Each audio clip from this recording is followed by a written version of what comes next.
CPI, CPI, CPI. That's all we want to know about. What happened? Market's going down. We'll take a look.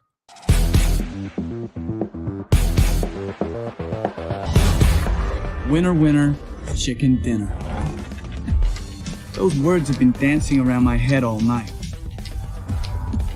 Oh, it's Vegas law, that phrase. Kiana. Fisher. Joy. Joe.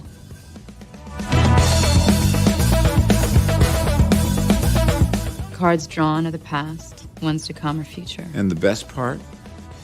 It's beatable.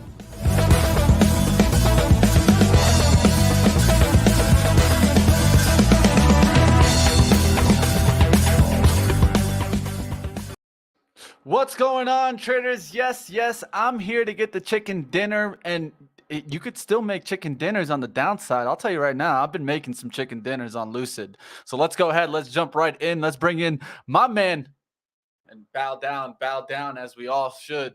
Lord Ryan here, and my man, of course, in the suite. I'm gonna say the suite. My man.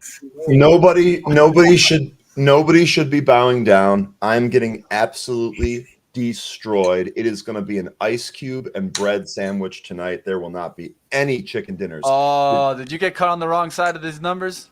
I mean, I'm holding long-term stocks that I believe in that are getting absolutely smoked. There is absolutely nowhere to hide. There is incompetence across the board. Things are going to get worse before they get better. So I am taking a step back here today.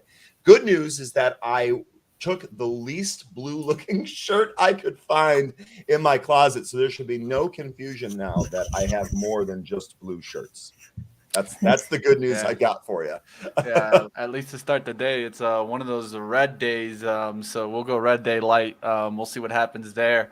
We can turn around. But looks like Zunaid is not living the red light. He's living that sweet life. What's up, Zunaid? What's up, fellas? Yeah, I'm glad this internet's working out. How my mic is, I don't know, because we're using a $15 headphone situation here. Okay. Let's just not move it around too much, but sounding good there. Yeah, but man, these numbers are interesting. I'll be honest, I haven't exactly had a chance to look at any stocks here. A little bit of a late night, but definitely. I mean, the main thing I can already tell you right off the bat is 300 is what I'm looking at for the Qs. And you'll have to excuse me as. You're old when you bring an HDMI to your hotel room for travel. But I said that because I had to hook it up to this hotel TV. But 300 on the Qs is what I'm looking at. But of course, you've got VWAP a little bit below that at the 299 spot. So I'm going to see if we kind of get a retest of it. If we don't, then we already know that you've got support here at 295. Right. So either way, it's kind of in I don't want to say a range, but it's in the middle of where I personally would want to get into any of these. So if it comes back and tests the 295, cool. I'm interested on the long side. If it comes back and tests this 299, 300, that point area is where I try to load up on some puts. And of course, stop loss would be 301. So you're risking about a 0.2 points depending on where your entry is. So that's what I'm keeping an eye on. Apple, if we come back to the downside, I've been waiting for the 150s. I don't think I'll get it today. If I do, again, I will load up. But if we kind of go back a few sessions, you can see I think it was a 151, 150 was the area for support. So we can see if it comes back and tests this is the first time for support. And then you'll have the 150 as well. And then you can see 156 is where it's trying to get above and stay above. Tried to do it yesterday, tried to do it in the pre-market, and then obviously could not do it. So resistance to me, 155. Support around 150, 150 on Apple. And then, of course, ultimately 150 itself. So that's what I've got on that. And then Roblox, I think this is the one that I saw earlier, was around $20. Yeah, so if Roblox wants to come back and test 20, I'd be interested in that. You can already see after hours, it went ahead and tested 20 and bounced. So we're going to go ahead and set a little alert here on Roblox around $20 as well. That's all I've got. All right, we'll definitely take a look here. Let's go ahead. Let's take a look at what happened there. CPI data coming in here. for April at 8.3 versus the 8.1 estimate. Prior month with that 8.5, and definitely coming in a little bit hot. Some people thought it would come in light. A lot of people leaning on kind of the bullish side there. And I think, sometimes we got to always be careful. One of the things that I would say into the market is that whenever you see, and this quote was given to me by Dennis Dick, and I think it's one of my favorite quotes, at least for the market. It's like a little cliche, but hey, I'll put it out there, is that the market loves to hurt where it can hurt the most. Yes. And so I think at this point in time, at least from what I was seeing and I was looking on out there, everyone was trying to talk about how inflation was topping. And so I saw that a lot of people were leaning more towards the bullish side, giving me that idea that maybe we'd get a bearish number there and at least a pullback. Does this mean that we're going to keep crashing throughout the day? No, it doesn't mean that. But one thing I did state is that below 397, we would be looking towards the downside. And look where we kind of went to. We actually even bounced off this 397.25 and started rejecting it and using it as resistance. So that's the level that I'd give you guys right now. Anything above, let's say, like 398, we can start looking for bullish upside moves. Anything below that, I'm going to be looking for bearish type moves. I've been shorting Lucid, but I'm going to give you guys some short opportunities today, and then I'll let Ryan go. For me, roadblocks is definitely on my radar. I wanted to short it already at 22.50 in the pre-market, but I didn't want to come in here and tell you guys, hey, I'm already up on this, like, look at this trade. But I'm looking for any pops up there to get short on roadblocks. I think Snow's another one you can look for shorts. It's already breaking down. I put this trade idea out there in pre-market before the numbers came out, and it's already dropping down. It's already down there 5% on the day, about 4% now. But I'm going to continue to watch this Snow. I think it could break down through the 135s, through the 130s, eventually getting underneath 100, as we saw Unity get slacked off their earnings. Could you be trading Unity to the downside? I wouldn't, because it just gotten hit so hard on the earnings. So I'm actually looking for relationships with that to get short on. Now I'll go ahead and go to my man Ryan. If you could share your screen and let us know what you're looking at. I don't really have much for you today, guys. I'm really sorry. I got one stock here on movers. We've actually traded this quite a bit. This is Veru. We also have a news catalyst here today. Veru shares are trading higher. The company announced in a pre-EUA meeting that the FDA said the company should submit a request for FDA emergency use authorization for one of its drugs in hospitalized COVID patients. So you're going to get the COVID line in there and the FDA emergency use authorization in that catalyst. Seems that the market is liking it today. I basically did draw a couple more lines on here. So the lines in the 9s were drawn today. Same with the lines in the 10s. However, if we back out, you'll see that there are a bunch of levels that we've already defined from the last couple of times that this stock has made a move. So what we'd be looking for here today is a break above 979. We're going to need some buying momentum. Unsure if you're going to see that today, especially early on. And then a cross through 10 here might set us up to make a bigger move. Full disclosure, on days like that, I actually saw Wall Street in the chat said, I never trade when we have crazy days like this. I just watch the market and make small moves. I really, really think that that's good advice here. I'm going to be dialing this back considerably today. I'm not going to try to be a hero, and I'm not going to try to go outsized on stuff like this. I want to see where things settle. I want some of the overreaction, if you will, to some of these numbers to settle in and bake in before I take a stab at it. I'm already having, and this is without a doubt the worst day of the year for me so far. The last thing that I want to do is make this even worse. And I would imagine that I'm not the only one in this situation. So really, really rough morning. Yeah, I'll definitely think that there's going to be some trading action there. I'm definitely going to be watching a lot of stocks moving today. One that I was watching already breaking down, it's Tesla, and it's continued to break down. We got a warning flag put out by Toyota today talking about how they're worried about their profitability. And a lot of this due to what? Materials inflation, guys. It's not stopping. It isn't going away. It isn't topping. Real inflation, at least, isn't topping. There's one thing that you could say maybe in the CPI data, you're starting to see a little bit lower numbers. Let's say because of that prior 8.5, now you're seeing 8.3. But really, remember, this is year over year numbers. And yeah, you're going to see some topping probably in the numbers going forward into the end of the year. But that doesn't mean that real inflation is going away and that these companies are not going to be having trouble. I've been hearing layoffs already starting to be mentioned by different companies. I've been hearing different kind of warning signs of recession coming. And if we start getting these job numbers to start coming, let's say coming in hot or coming in kind of where you're seeing the jobs actually start, we're losing jobs and we're actually starting to get, you seeing some firings out there. That's when I'm going to start drawing even more red flags because we could see some continued downside action. This is why I want to be watching the market breadth and not be calling the bottom. There's too many people trying to play the hero. I'm not saying that we got to just continue going to the downside and be a bear, but I'm also not saying that we're just going to bounce off the bottom either. I think that too many people expect us to just bounce and eventually get back to all-time highs. And I think that's just kind of a wish and a hope. And one of the things that you need to ask yourself is, am I hoping for trades or am I just sticking to what I see out there and reacting to it? I think a lot of people are riding that hopium. And when you ride hopium, it's a recipe for disaster. So we'll see what happens out there in the market today. One thing I want to do is see and look for green to red moves. So a lot of times when we get the SPY to drop fast like this, you're getting a lot of these stocks. Like let's take a look at Apple. Perfect example, okay?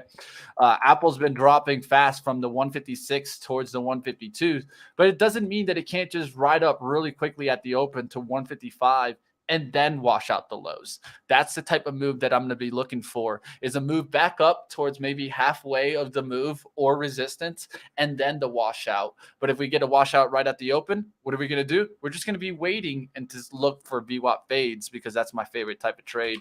Lucid now down to 1562, guys. I have this from 1855 and I ain't selling, baby. I ain't selling. Diamond hands on this one.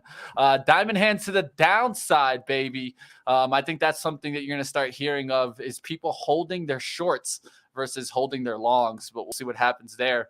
Lucid looking like a great short for me, and I think this could eventually go to $10. That's how much I think you still have an opportunity to kind of get short on Lucid. Best Buy yesterday, remember we were looking at this one. I wanted to short it.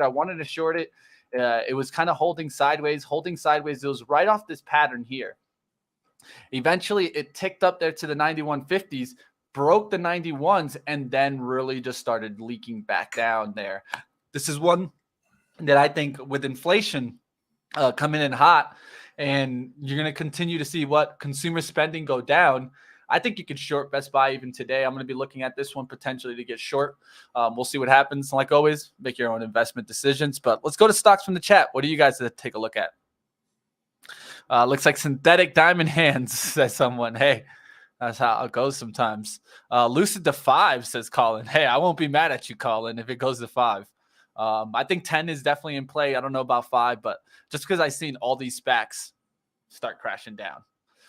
We saw what SoFi did, right? From 16, it just started leaking. Next thing you know, it's at $5. I think the same thing could happen for Lucid. Too many people were thinking this one was going back to 30. They're stuck in it. They're holding the bag now. And anything to the upside, they're going to probably be looking for outs. And you can see Lucid has just been looking really weak since that break of 18 the last time.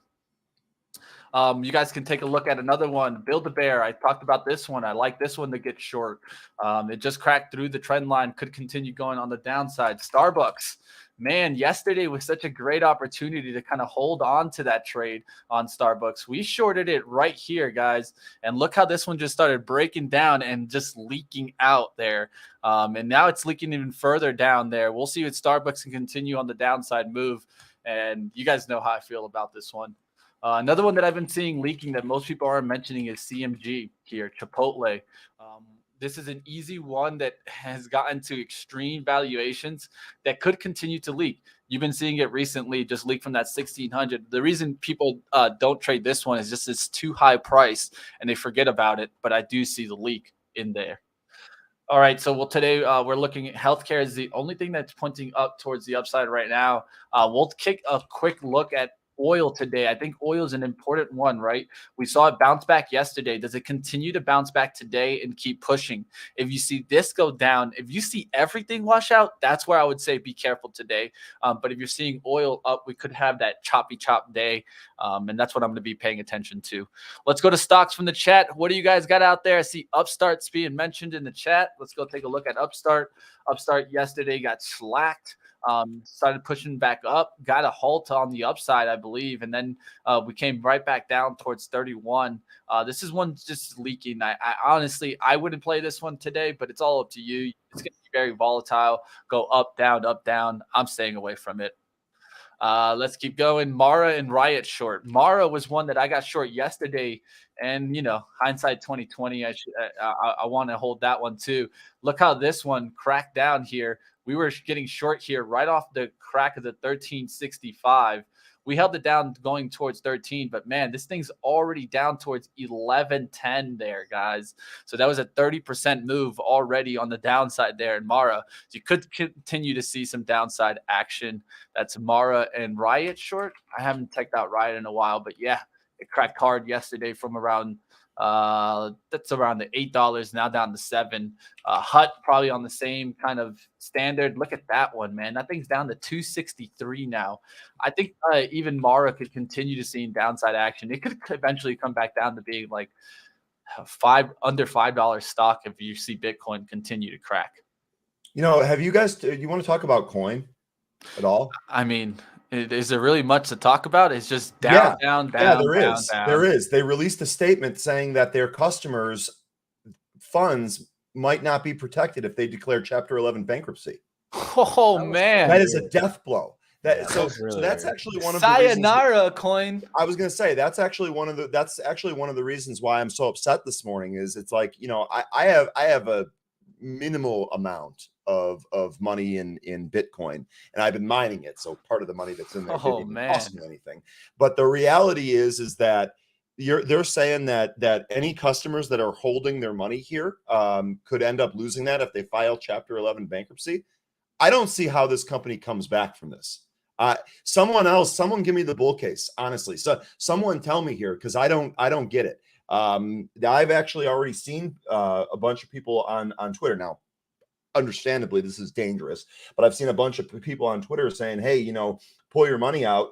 And I'm thinking the same thing. I don't want them to take my crypto if they go under. Like, that's awful. Short this thing. I don't see, unless there's something that I'm missing or there's something that I've made a mistake on. I don't see how this comes back from this. Yeah, I've been talking about coin, how it was such a red flag, and the reason I called it a red flag is because some people were looking at like which one's gonna do worse, hood or coin. I would think coin because it has more numbers to go down. Hood is already down to like $10. I mean, there's not much. It's going to come down more. But coin started at $348, guys. Look where it's at now. It's 55. Could go down to 30. I think. And with this being mentioned, what Ryan just mentioned, it could go down to 0. Yeah, I mean, go to 0. Let's just be honest. I mean, and this is why you got to be careful whenever you invest in IPOs, direct listing, SPACs, deep opportunities for the growth. You have to diversify, and you can't put all your assets in risk assets like this. A clear example of why diversification wins. And if you try to put all your eggs in one basket, especially let's say a growth basket like this, hey, well, I mean, it's a hard learning lesson, but you might blow up. We'll see what happens there. It's part of these learning lessons that it's always about, guys. If you did take coin as an investment, because a lot of people were talking about how this was a great investment when it first came out. It's just one of those learning lessons that you always need to have your out spot, and you can't just continue holding a bag forever. And full disclosure, Mitch, I'm not invested in coin. I don't have calls. I don't have stock. I don't have any type of investment in coin. I'm talking about the assets that are being held on Coinbase. Mm-hmm. And I'm not, and that's not even a significant part of my savings or my money. Like if that disappeared tomorrow, nothing would really change. but still, like the fact that that's how it. I mean, I know there are some people in the chat here saying that they have to say this because of SEC. Okay, well, you know what? They need a better PR person. Because I again, unless I miss something here, and I would be open to anyone correcting me or giving me the bull case. To me, it sure seems like look out below for coin. Yeah, we got to keep watching, and we'll see what happens. And like mentioned in the chat, maybe not leaving your crypto on the exchanges is probably the best thing. Using a cold wallet and removing it from the exchanges might be the best thing, at least to protect your crypto. We'll see what happens, guys. Here's the bell. Let's go. Let's make some money. Who's ready to make some money? I'll be looking for the downside here. I need to pay attention right out the gates here, guys. So if you guys see me a little bit quieter, it's because I'm looking to get some shorts on. Let's see what happens here. Let's see what's up with my Tyson position. Might have to close this. It's down to a little bit of a gain here. We were up pretty big here. I'm going to keep watch on it. It is up right now, so we'll keep watch on that one, Tyson. Lucid doing really well now, down. We're down to 1560s. Yesterday I took profits in the 1580s. We're going to look for it to continue coming on down here. Let's take a look at Snow here. Want to maybe potentially get Snow right out the gates here short. Looking for a little bounce back here in Snow, somewhere near the 144s. I could get short off the 149 level.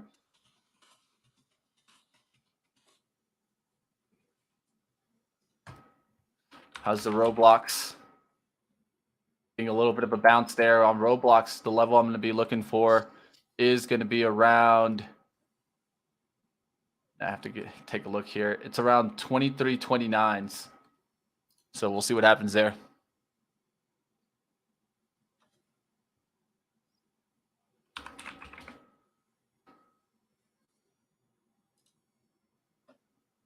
So SPY's bouncing here, folks. I kind of expected it, Ryan. Remember, I talked about it. Green to red. Yep. I'm looking for that. I laughed because I'm not trading this bounce. It's okay. It's okay, man. I'm going to grab a single contract here on the put side. Went ahead and grabbed the 399 puts expiring today, simply because I'm hoping 400 will stay resistance, as I mentioned earlier. And we'll see. 401, I'm out. But got filled at 317 on those puts. Trying to be patient here on Roblox. I've noticed some people are probably jumping in right there off the VWAP there on the short side, but I'm looking for a little bit more push to get short. Don't want to get short too early and then all of a sudden below that short on the downside, because all of a sudden you just get a little bounce here. BTTX moving here. Really, I think what we need to do to get over, or to really get this going here, would be to get over some of yesterday's intraday highs. So looking at about 237, 243, I would suspect that both of those spots have some type of resistance there. We'll see what happens when the price actually gets there. We are above the pre-market high, so let's see if this gets going. Not in it. Waiting for this to set up here. BTTX. This is one we've traded recently, by the way. Looking for Tesla to take out the lows here. If it takes out the lows, I'm going to start getting into some shorts here. Keeping an eye on BTU. It's starting to push a little bit there. I'll let you guys know what I see out there. There's Roblox finally getting up to the levels that I like here. Wanted to get short at 23. It's already dropping there. Let me see if I can get back into the 23s here. Let you guys know what I get here.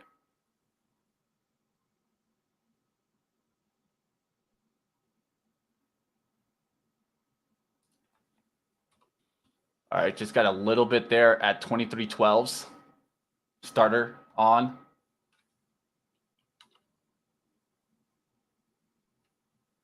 There's a big order there at 23.20s just getting filled right now. Just got a push there in Roblox. SPY puts out 20%, out at 380.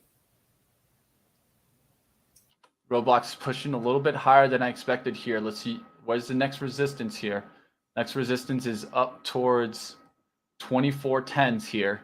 So looking to add somewhere near that. Then we'll take our shot here. AAPL.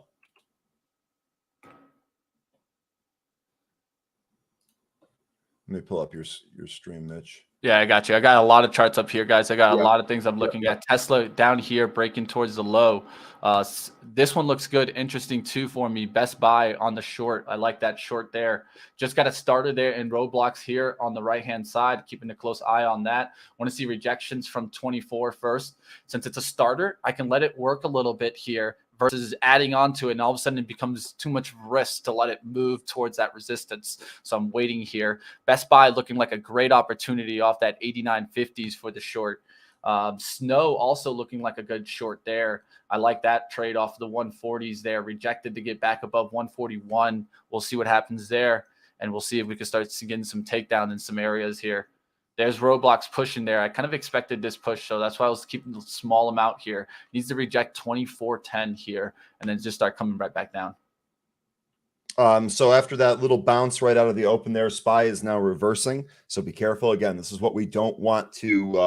This is what we don't want to happen. We do not want to get trapped. Yeah, chop fest for sure, guys. Just be careful out there. If you're still in those puts, I would start scaling out as it's going to possibly get a pop here. You're looking at the 415s, 420s here on the bid. We got in this trade at 317, so that's a nice $100 per contract. And again, more importantly, understand why we took the trade.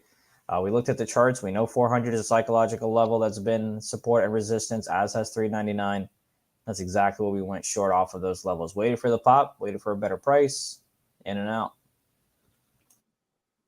All right, we'll see what happens there. Trying to get an ad here on Roblox here. I'm long Veru as I went ahead and tested the $9. My stop loss is going to be about $8.75. I was going to say Veru broke down from that channel in the pre-market here. So you're trying to just play the bounce. Just trying to play the $9 bounce. Yeah. Trying to see if I can get about 20 cents on this one. SPY starting to break down, guys. So I've got to sell at 9.19. Nice trade there in Best Buy. If you guys are trading that to the downside, already down about almost $1. Snow starting to break down. Tesla heading towards the low there. There's the break on Tesla. Snow looking good here too. BTTX trying to take out 230, by the way. Size at 230. Just got my ad there in roadblocks. Now at 23.65 here. Looking for the downside action now. Don't want to see it past 24.50s. Want to see it break down right below 24s now.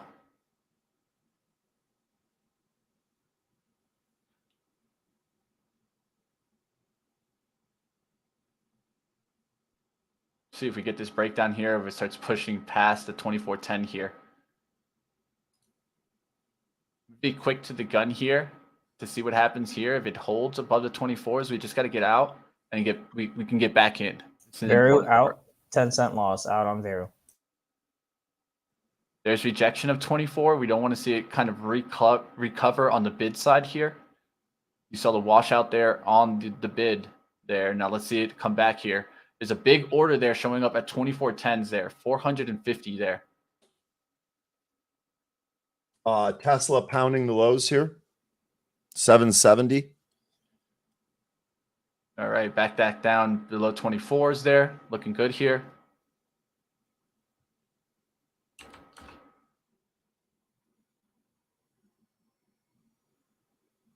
Getting a push back up into the 24s here. Might get stopped out right now. Gonna give it a second here. Out.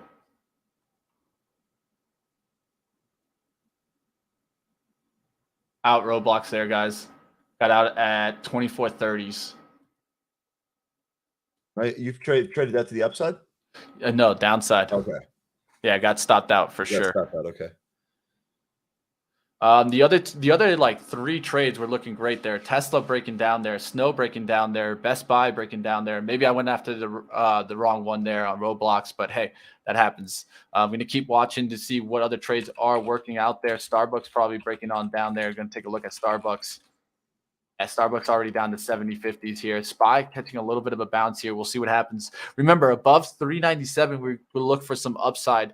We went up to 399. And let's see if we break down through the 397 again. Yeah, The Monday, Wednesday, Friday SPY trading is really fun. What it's helped me do, and I'm still learning, is to position myself better. So usually what I would do is I would go ahead and scale in at that 399 area for the puts, but I kind of waited for 399.50 and then waited for closer to 399.75. So it's helping me position myself a lot closer to my risk. But I enjoy it, right? I mean, you just saw us get a point on that SPY trade. So I enjoy it. It's fun. High risk, high reward. Gets the blood flowing. All right, guys. Not liking this Tyson position too much today. I could be patient and wait for break even. Looking for it to see if it's going to hold 91s. I'm in at 90.47. That's going to be the stop today if it breaks through 91. All right, let's go ahead. Let's take a look around. Toyota giving that warning sign. This gives me that idea that we're going to see continued downside in the vehicles. And you're seeing Lucid now down to 1540s. There you go. At least Lucid is going to be probably one of my best winners of the year. It's already been one of the best. It's given me the best day of the year this week. So we'll see what happens on Lucid.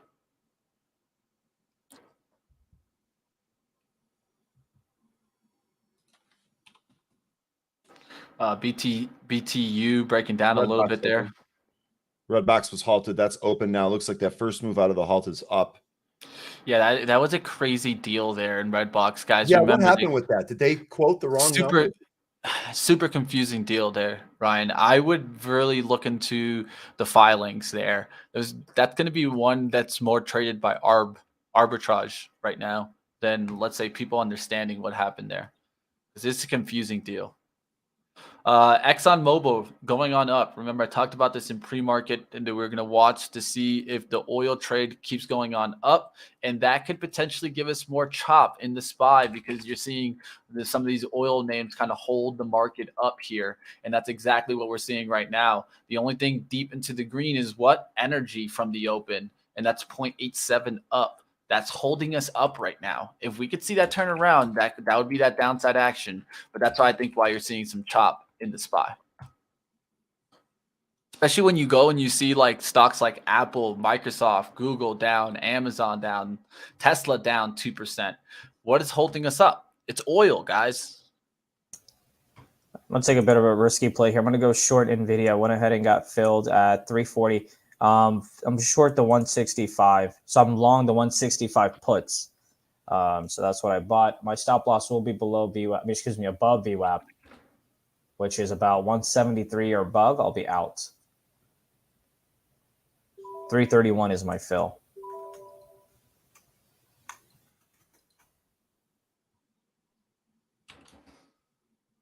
Taking a look at snow here, guys. We'll see what happens. Yeah, I'm going to have to ask someone about this red box deal. I don't think I understand. Red box shareholders to receive 0.087 shares of chicken soup for the soul.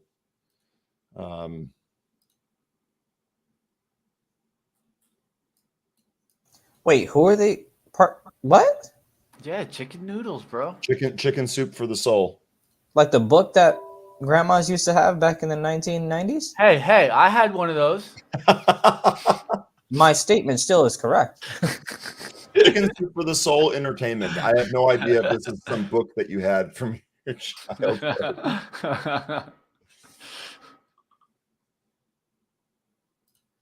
Those are some good stories, man. I learned some morals through there.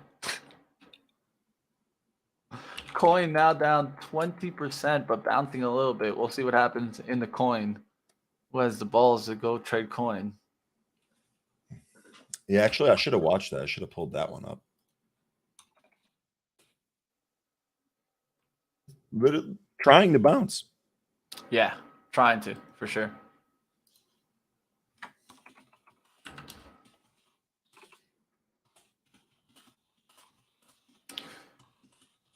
All right, starter here in snow towards the downside.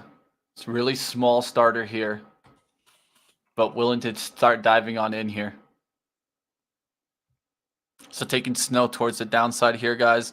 There's multiple resistance. There's a trend line here that I'm looking for to see what happens there. Do we get a slight tick above and then we start crashing back that low? We'll see what happens there.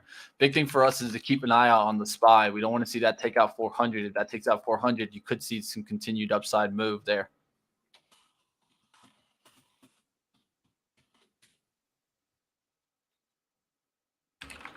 All right, got to be careful with this NVIDIA. Man. A lot of volatility here today, guys. So, Yep. And Mitch, I'm glad that you said that, because this is exactly why I wanted to just kind of dial it back for a little bit, slow down. I don't want to be caught in this. So we're bouncing right out of the open, right? We immediately reverse, and now we're trading up again. We got a really nice candle on the SPY 5-minute here, just crossed 400. This has the makings of shaking you out of short-term positions. And that's exactly what I don't want to do. It doesn't matter what side you play. I don't want to be shaken out of what I'm trying to do. Taking an L on NVIDIA puts, I'm out. Out at 258. So in at 331, out at 258.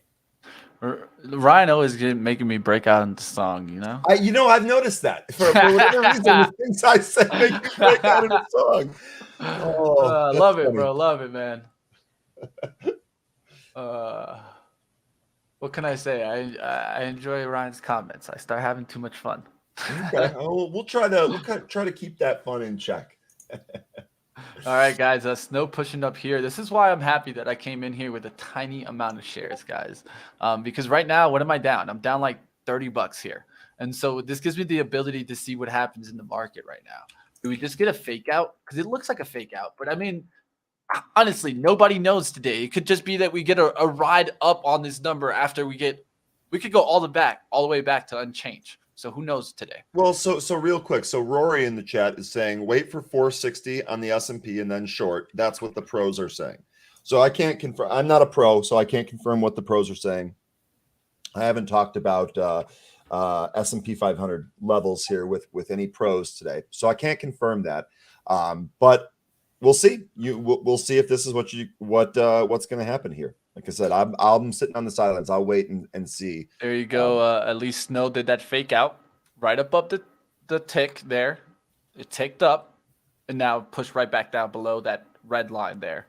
So now I have the order to add really close to that resistance line, looking for it to take out the low of 136 on the downside.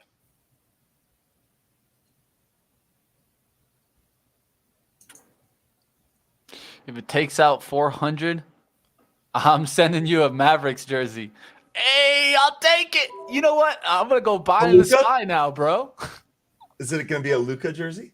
Oh, I need a Luka jersey. I would love a Luka jersey, Diesel Strong. I won't be mad at you, man. Hey, where's Patrick Starr and Embiid over here? All I got to say is Miami Heat, baby. Oh, man, that game last night, there was nothing working for the 76ers. Flex on them. I had to do it. I was waiting today. I was like, yo, where's Embiid, man? Where's that Embiid lover? Jay Rice. Jay Rice giving us some scouting from the pre-market prep show. The bottom is in. Joel said he was afraid to buy anything. I actually was telling you that I'm kind of waiting off here. I did add a little bit to ONDS, the drone play that my long-term position. They reported earnings, got smoked on earnings. It's bouncing back here a little bit. I added just a little bit to my position to dollar cost average. All right, guys. SPY just broke 400, baby. Where's that jersey? 401. Carol, I'm about to put you in timeout for that comment, but I might get fired for it, so I'll leave you alone. Voodoo, this was exactly my feeling on the day. Ryan, I see nothing to trade that is worth the risk right now. Chop will burn you no matter what side you enter on, unless you're looking for lunch money 5-cent move. So I'm looking at the scanner. I'm taking a look at all of the new tickers that appear here, just like I would on any regular day. I'm just not forcing executions here because, again, I feel like there could be very quick rug pulls. I'm okay today letting things shake out and then taking a more measured approach. Let's call it that. I think it stopped out in snow here. Anything above 430, 143s here is definitely going to go ahead and take us out here. It's getting really close to it here. This is a SPY push here, guys. You did get some things to go deep into the green there. Energy now up 2.3 there, guys. That's a big reason why we're up this high. And by the way, Rory's giving you a level here. Here we go, 46. Trying to get out here, guys, at 144 here. Just trying to get in between the spread here. We'll see if I get out here. Let you guys know where I get out. Still haven't gotten out here. This is a clear example of how if the spread is big here, you can get stuck here a little bit here. So I'm going through that process right now. Let's see if I can get out here. Trying to minimize the damage here.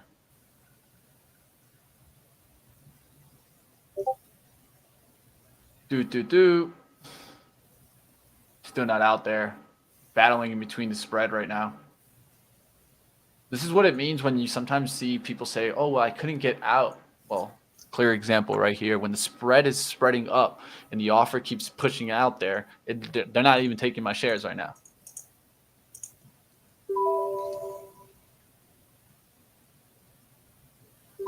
I have to get out on the offer side. Taking a Still look at pushing on me, squeezing. Here. You halted. You halted. That's interesting. I'm trying to quick short on Facebook here about resisting the upper, by the way. Wow. Yeah, my I'm options out there. just went crazy. Definitely got squeezed out hard there in snow there, guys. Ultimate risk hit, guys, and taking a beating there on snow today.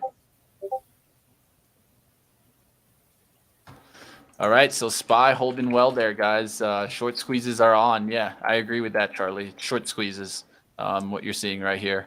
But is it going to be continued momentum towards the end of the day? That's what we need to kind of watch now. Dan says, first time watching. Welcome, Dan. Hope that you enjoy yourself here. Do you guys ever look into BBIG? I want to answer your question seriously, but at the same time, I want to laugh hysterically because we seem to look at BBIG every other day. In fact, we were even trading that earlier this week, I believe, on Monday. EA ripping here, guys. They had earnings yesterday and really giving a nice look on up after a really weak day the prior day. And you can see here how it was really weak and came back all the way up now. EA coming back today. Technology now up 1.81 here, guys. What is leading? What are the industries? Electronic and gaming leading on conductor. I was actually looking for EA to come in on the low side of their earnings and then shorting ATVI. But as you can see here, guys, with EA pushing like that, you got to be careful there on some of these stocks. They're definitely turning around. AMD Rocket, I'll take a look there. All right, AMD Rocket on there, 91.75 recovered there on AMD. We'll see if that can hold that on the pullback here. It's pushed up from around 87 back towards 92.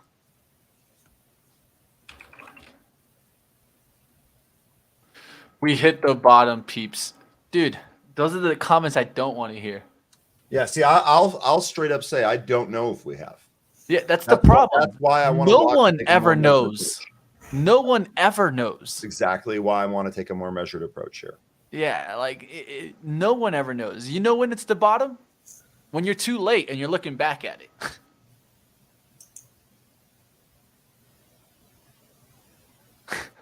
Javad, it was a bear trap all along. This guy was saying it like 30 times in the chat. I was like, dude, maybe if you say it one more time, it'll come true. Looks like you got it, bro.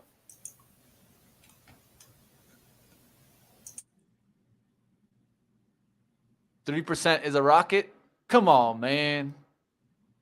SoFi ripping. Yeah, you know, when you see the dash for trash, you see some certain trashy stocks going on up right now. That's when you can kind of know, like, hey, is this kind of just risk on type of day, and you're just seeing kind of everything run? I can point out like 3 stocks right here that I think are trash. And I'm like, okay, well, they're up, so looks like it. ARKK, are we going to trade some Kathy today? Who wants to trade Kathy on the long side? The fake bottom Kardashians, dude. He said Kardashians. Let's Kardashians. Oh, let's get it right. Zed bullish. I like it, Zed. Oh, man. ARKK, baby. Come back down to that VWAP. We'll see what happens. Willow. Even probably Peloton's up. There you go. That's how you know the deal.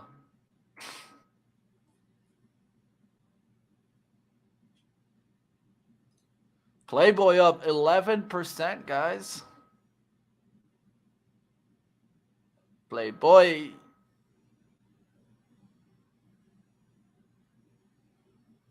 Did someone buy 2 million in puts yesterday on BA?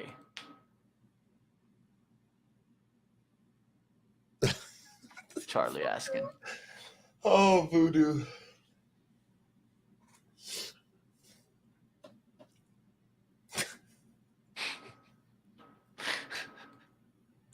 Are you laughing at? I mean, yeah, I can't even read it out loud. I can't even read it out loud. It's funny. Yeah, I'll let that one be, but it was pretty funny. I got you. I'm gonna go ahead and sell majority of the Facebook puts here. Got in at 385. I'm gonna get out here at 420. Got filled at 415 and 420s. Can't blame you. Now, one of the things I'm clearly seeing, guys, we're almost back to unchanged on the SPY here for the day. We're still down about 80 cents here, but it could get back towards the 404 today. It could have just been a big dead cat rally, right? This is a clear example of a dead cat rally when you see a huge down move and a huge rally like this coming all the way back to the Z. That's what dead cat rallies are about.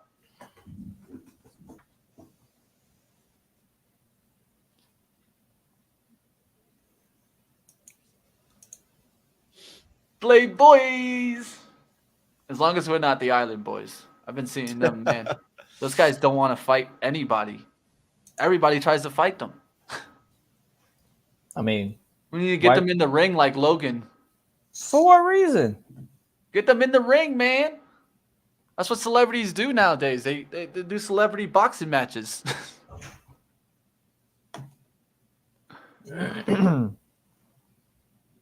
Zunaid, you ain't getting in the ring anytime soon? I seen you working out. If I get in the ring, it's when someone's trying to take advantage of my life insurance. Let's put it that way. All right, getting out the remaining of my Facebook short here. Got filled at 465. 460 and 465 out. All out of Facebook. We got in at 385. Got some out at about 450s and now out here. And the main reason I took this trade, again, we talked about that $200 level. You can see it went above 200, but of course, it didn't pop over the dollar risk that we have right about here. Didn't pop above $1, so we were perfectly fine. And we came back inside. Now we're testing VWAP and a little bit below, so I'm all out. All out. All right, SPY turned around a little bit there. At what time? Wouldn't you know it? Right around 10 o'clock. All right, so let's start seeing if we're going to start seeing that downside action coming into the market now. Could see some numbers just start flipping here, guys. So just be careful there. Big thing for me, like let's look at Apple or Tesla, the big leaders. Does this just start all of a sudden just start getting hit hard there? Tesla just came right back to VWAP. Could just get hit hard here and not come back towards 800. I'm going to be patient on this one here. Now that we've gotten stopped out twice, need to see the SPY completely flip towards the downside before we go ahead and trade towards that downside. Chamberlain says 10 o'clock turnaround. Yeah, could be it, man. Could be it. Big Rich, I don't believe it was a bear trap. This looks like it to be a bull trap. IMO, here comes the rejection right here. Say hello to the recession season incoming. Ride the chop into some gains. Have a good one. Hey, we'll see what happens. That's why I'm holding Lucid. If you guys could see what's been making my money, it's the swing trades right now to the downside. It's not these little day trades towards the upside for me. It's definitely the downside swings that made the money. It was Ryan, Ed, that said he's not buying the pops to the long side. And then I went short on the pop to 400 on SPY at the open. And then we went short Facebook. I'm all out Facebook now, though. But Ryan said he wasn't buying the long side. He didn't believe in it. Yeah, what I was saying is basically I don't want to get trapped in the chop. And it looks like most of the chat here is prepared for the chop as well. Big Rich is saying, I don't think it was a bear trap. Looks like a bull trap. That's kind of what I'm afraid of too, right? It's awesome that you guys played that move right out of the open. Couple of my coworkers were doing the same thing, but for me, I just kind of want to wait it out. I'm okay waiting it out here. Rory's actually giving you a plan here too. What did you say, Rory? 40-60 on the S&P cash and then a reversal? I don't think we're there yet.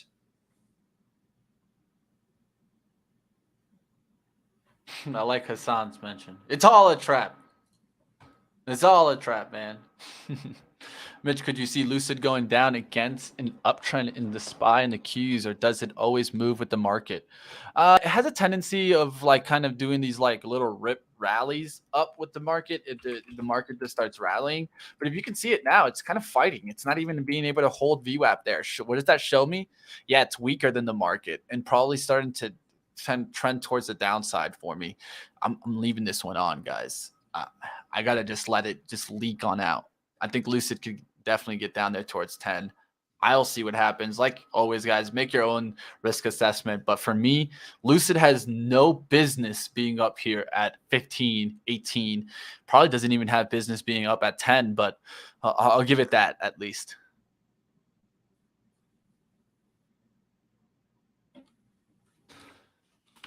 TSN is the one that I might have to get rid of today, but it's still holding that 91 at least. Look for these farming products to come on back there. We'll see what happens on there. How's the financial services doing? Wells Fargo pushing on up today. BAC, that's what I wanted to take a look at. Bank of America up today. Not bad. Not a bad day there for the financial services. We'll see if everything continues into the green. Everything's continued into the green so far. Now we're going to start seeing if we get that turnaround there. Lucid would bounce. Lucid, the new Tesla. A little part of me wishes I could take that bet against you, my friend. I don't think they're the new Tesla. There's only one Tesla, bro.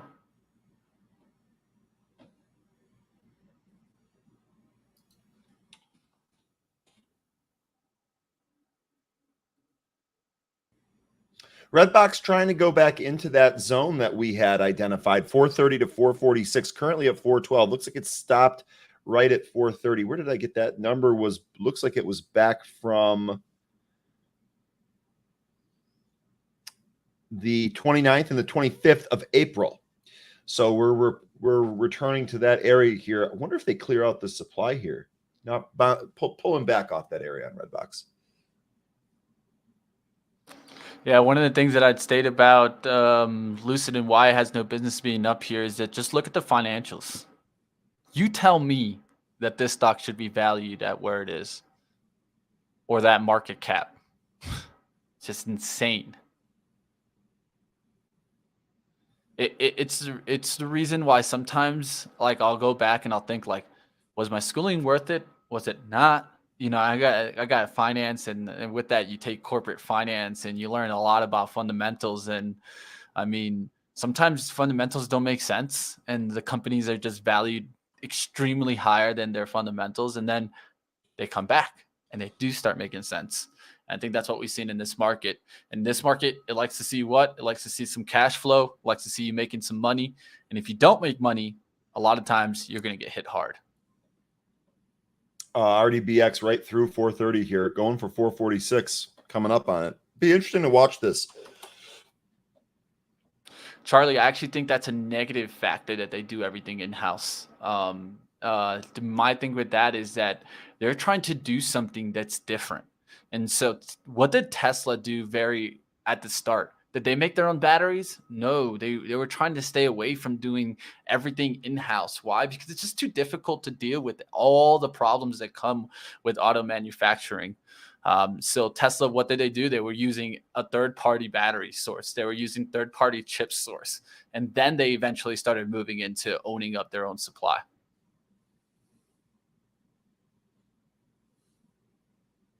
Redbox, I have a high print of 444 there.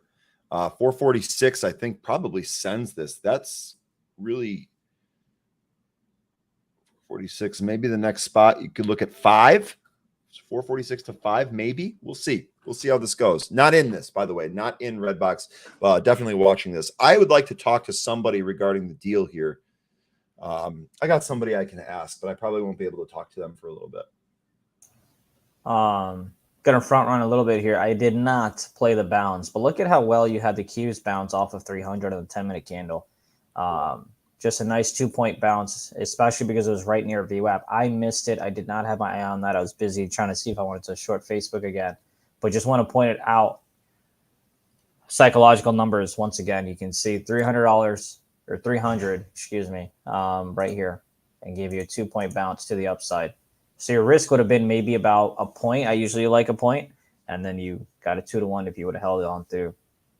For me, if this 10-minute candle closes below 10, I could possibly think about going short. I'll be honest, I'm not in the best headspace, just simply because trading out of a hotel and with a different setup, it's not ideal. And we've already made money with the Facebook short, the SPY short. So I won't take the trade, but keep an eye on it. If it closes below VWAP, you clearly have your risk, which could be 301. Starter on there on Mara to the short side. Starter. I like that idea, actually.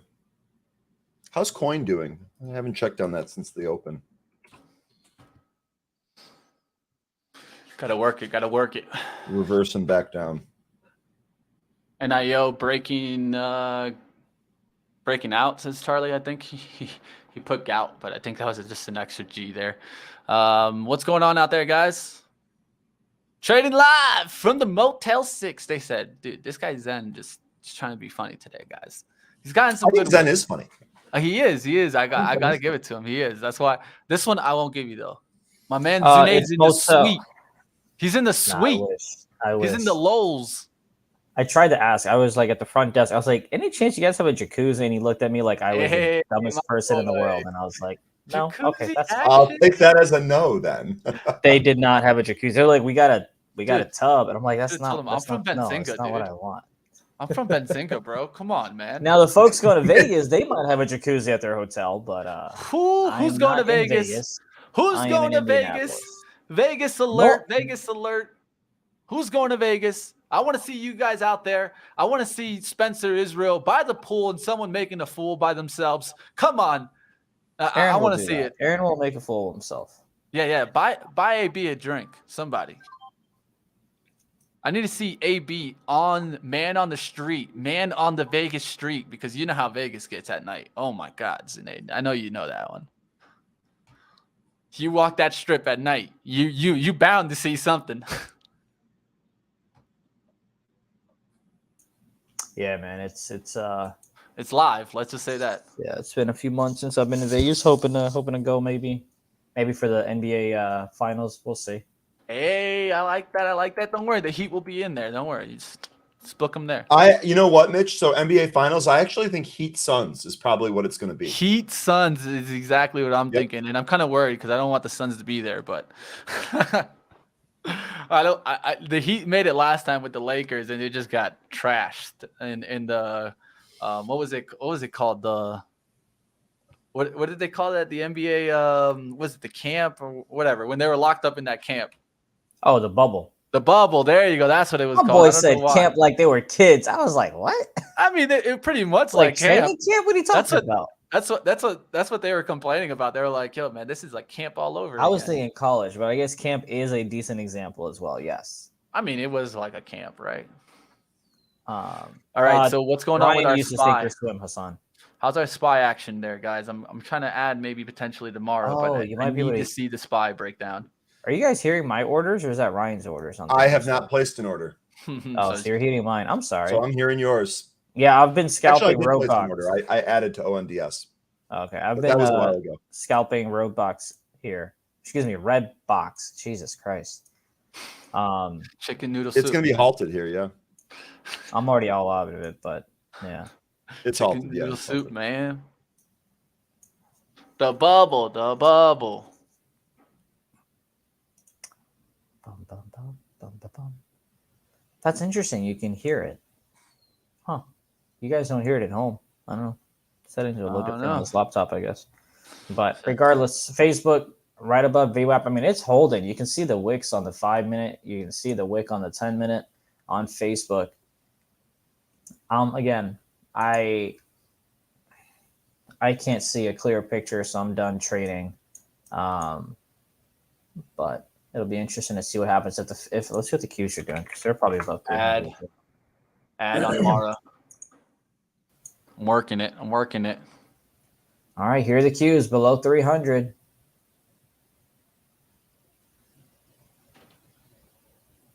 Do I want to go short? Do I go short or not? We'll hold off.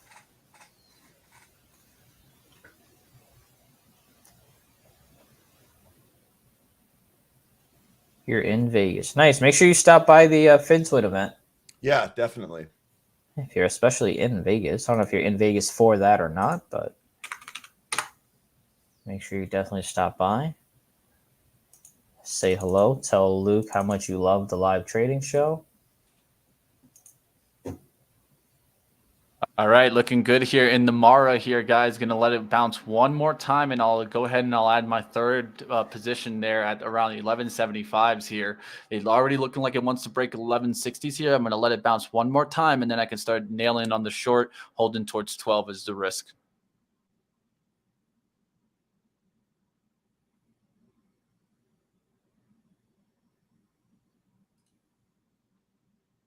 What's going on out there, guys?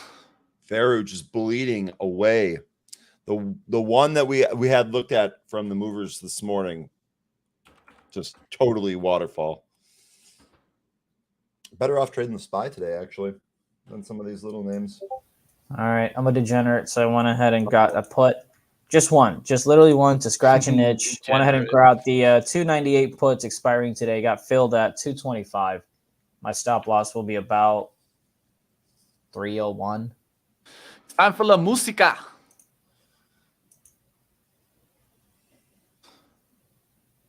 Boris says he'll defend Sweden if Russia invades.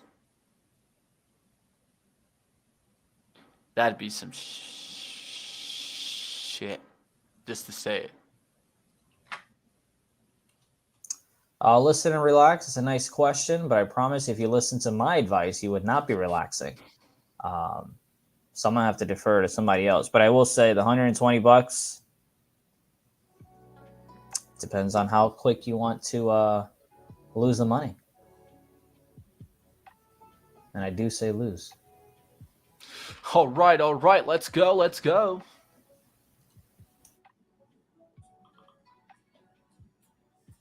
All right, guys, we got over 1,000 people here. Do me a favor, guys. Hit that like. Let's go. Like up that likes. We got over 1,000? Goddamn. Yeah, let's go, man. Let's go, guys. Hit the like. Let's come on.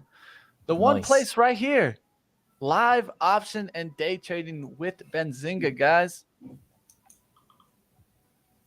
All right, those puts were up, but they weren't up enough, so I didn't sell anything. I mean, I want to get at least about a test of 299s here, if we can get it, so I can get a point for point type of risk reward on it. But let's see.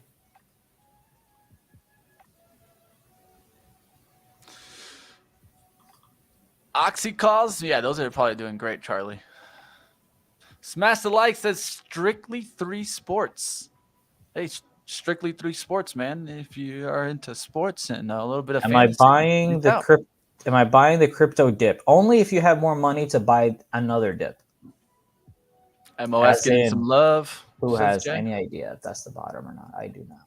Let's go. Let's see where we're at on the like game here, guys. I might do something special here if we can get a good like goal today.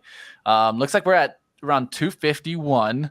We got over 980 people. There was 1,000 people here just a second ago. So let's go for 500 likes. And what are we going to do? What are we going to do today? Up 10% on those puts. I'm not selling. I'm going to personally wait for about 25, 30% gains if I can get them. Again, just one single contract because I had to scratch my itch. So I'm okay letting this one run around a little bit.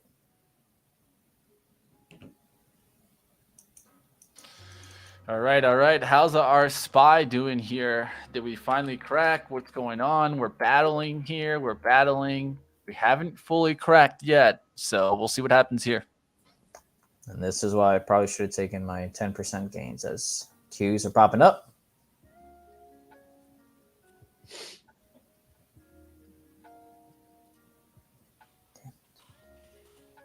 Yep, sure are. And I'm going to go in and get out of here. I like that one, Julie. All right, I'm out 173, stopped out. Only buy the dip if you have enough to buy the next dip, bro. Come on. Oh, I'm sorry. Which is the oiled laggard? Let's find one. I love doing this, so let's go ahead. Let's do it.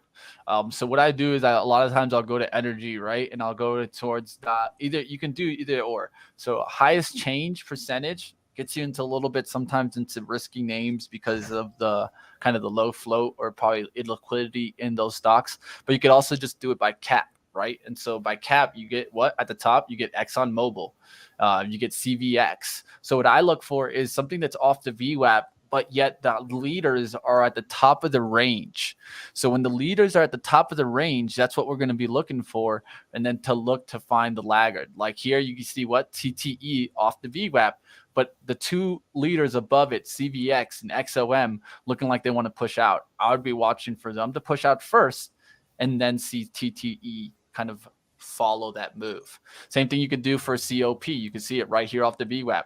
We want to see XOM and CVX take out the highs, then I'd be looking at COP. Well, like always, make your own investment decisions, but that's how I look at it in the industry and sector analysis.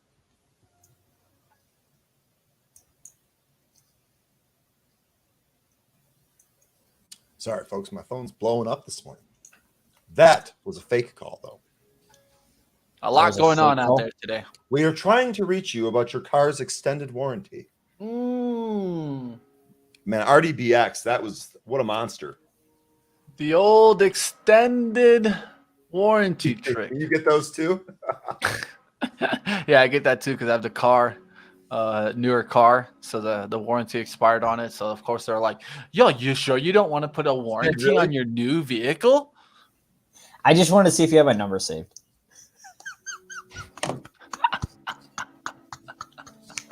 This guy Zunaid prank calling over here. I wasn't prank calling. I just didn't know if you had a number saved. Prank calling Zunaid over here. This guy. Oh, man. All right, so let's talk about the mistake I made on the SPY, and then unfortunately I'm going to have to hop and get ready here, folks. But let's talk about the mistake that I made. I went ahead and got into these puts, which I think was a great call, especially because it's below VWAP. I like it. Now, I said 301 was my stop loss. Unfortunately, I anticipated this breaking 301, so I went ahead and got shook out here, where literally it went ahead and rejected off of what I believe to be resistance at 301, and then came right back down and gave us about almost 2 points off of that top. So what I would have done if I was in the comfort of my home, I believe, is grab some more right around here as a better risk reward, because I knew above that I was going to get stopped out. So that's the mistake I made on these Q puts. We would have made money on them, especially on the ads. You often see, if you guys have been watching the show, you often see me do ads closer to my risk off area, and then I sell when it goes in my favor. That way I'm collecting a little bit of money, even if the original position ends up being an L. So it's not like I'm averaging down. It's that I already have a mindset of, hey, here's where I want to buy more, and here's where my stop loss would be. Same thesis here. At 301, still acting as resistance so far. That red to green line, the previous close, still acting as resistance. But again, it's a quick short-term scalp. So you got to be quick on your hands and feet there.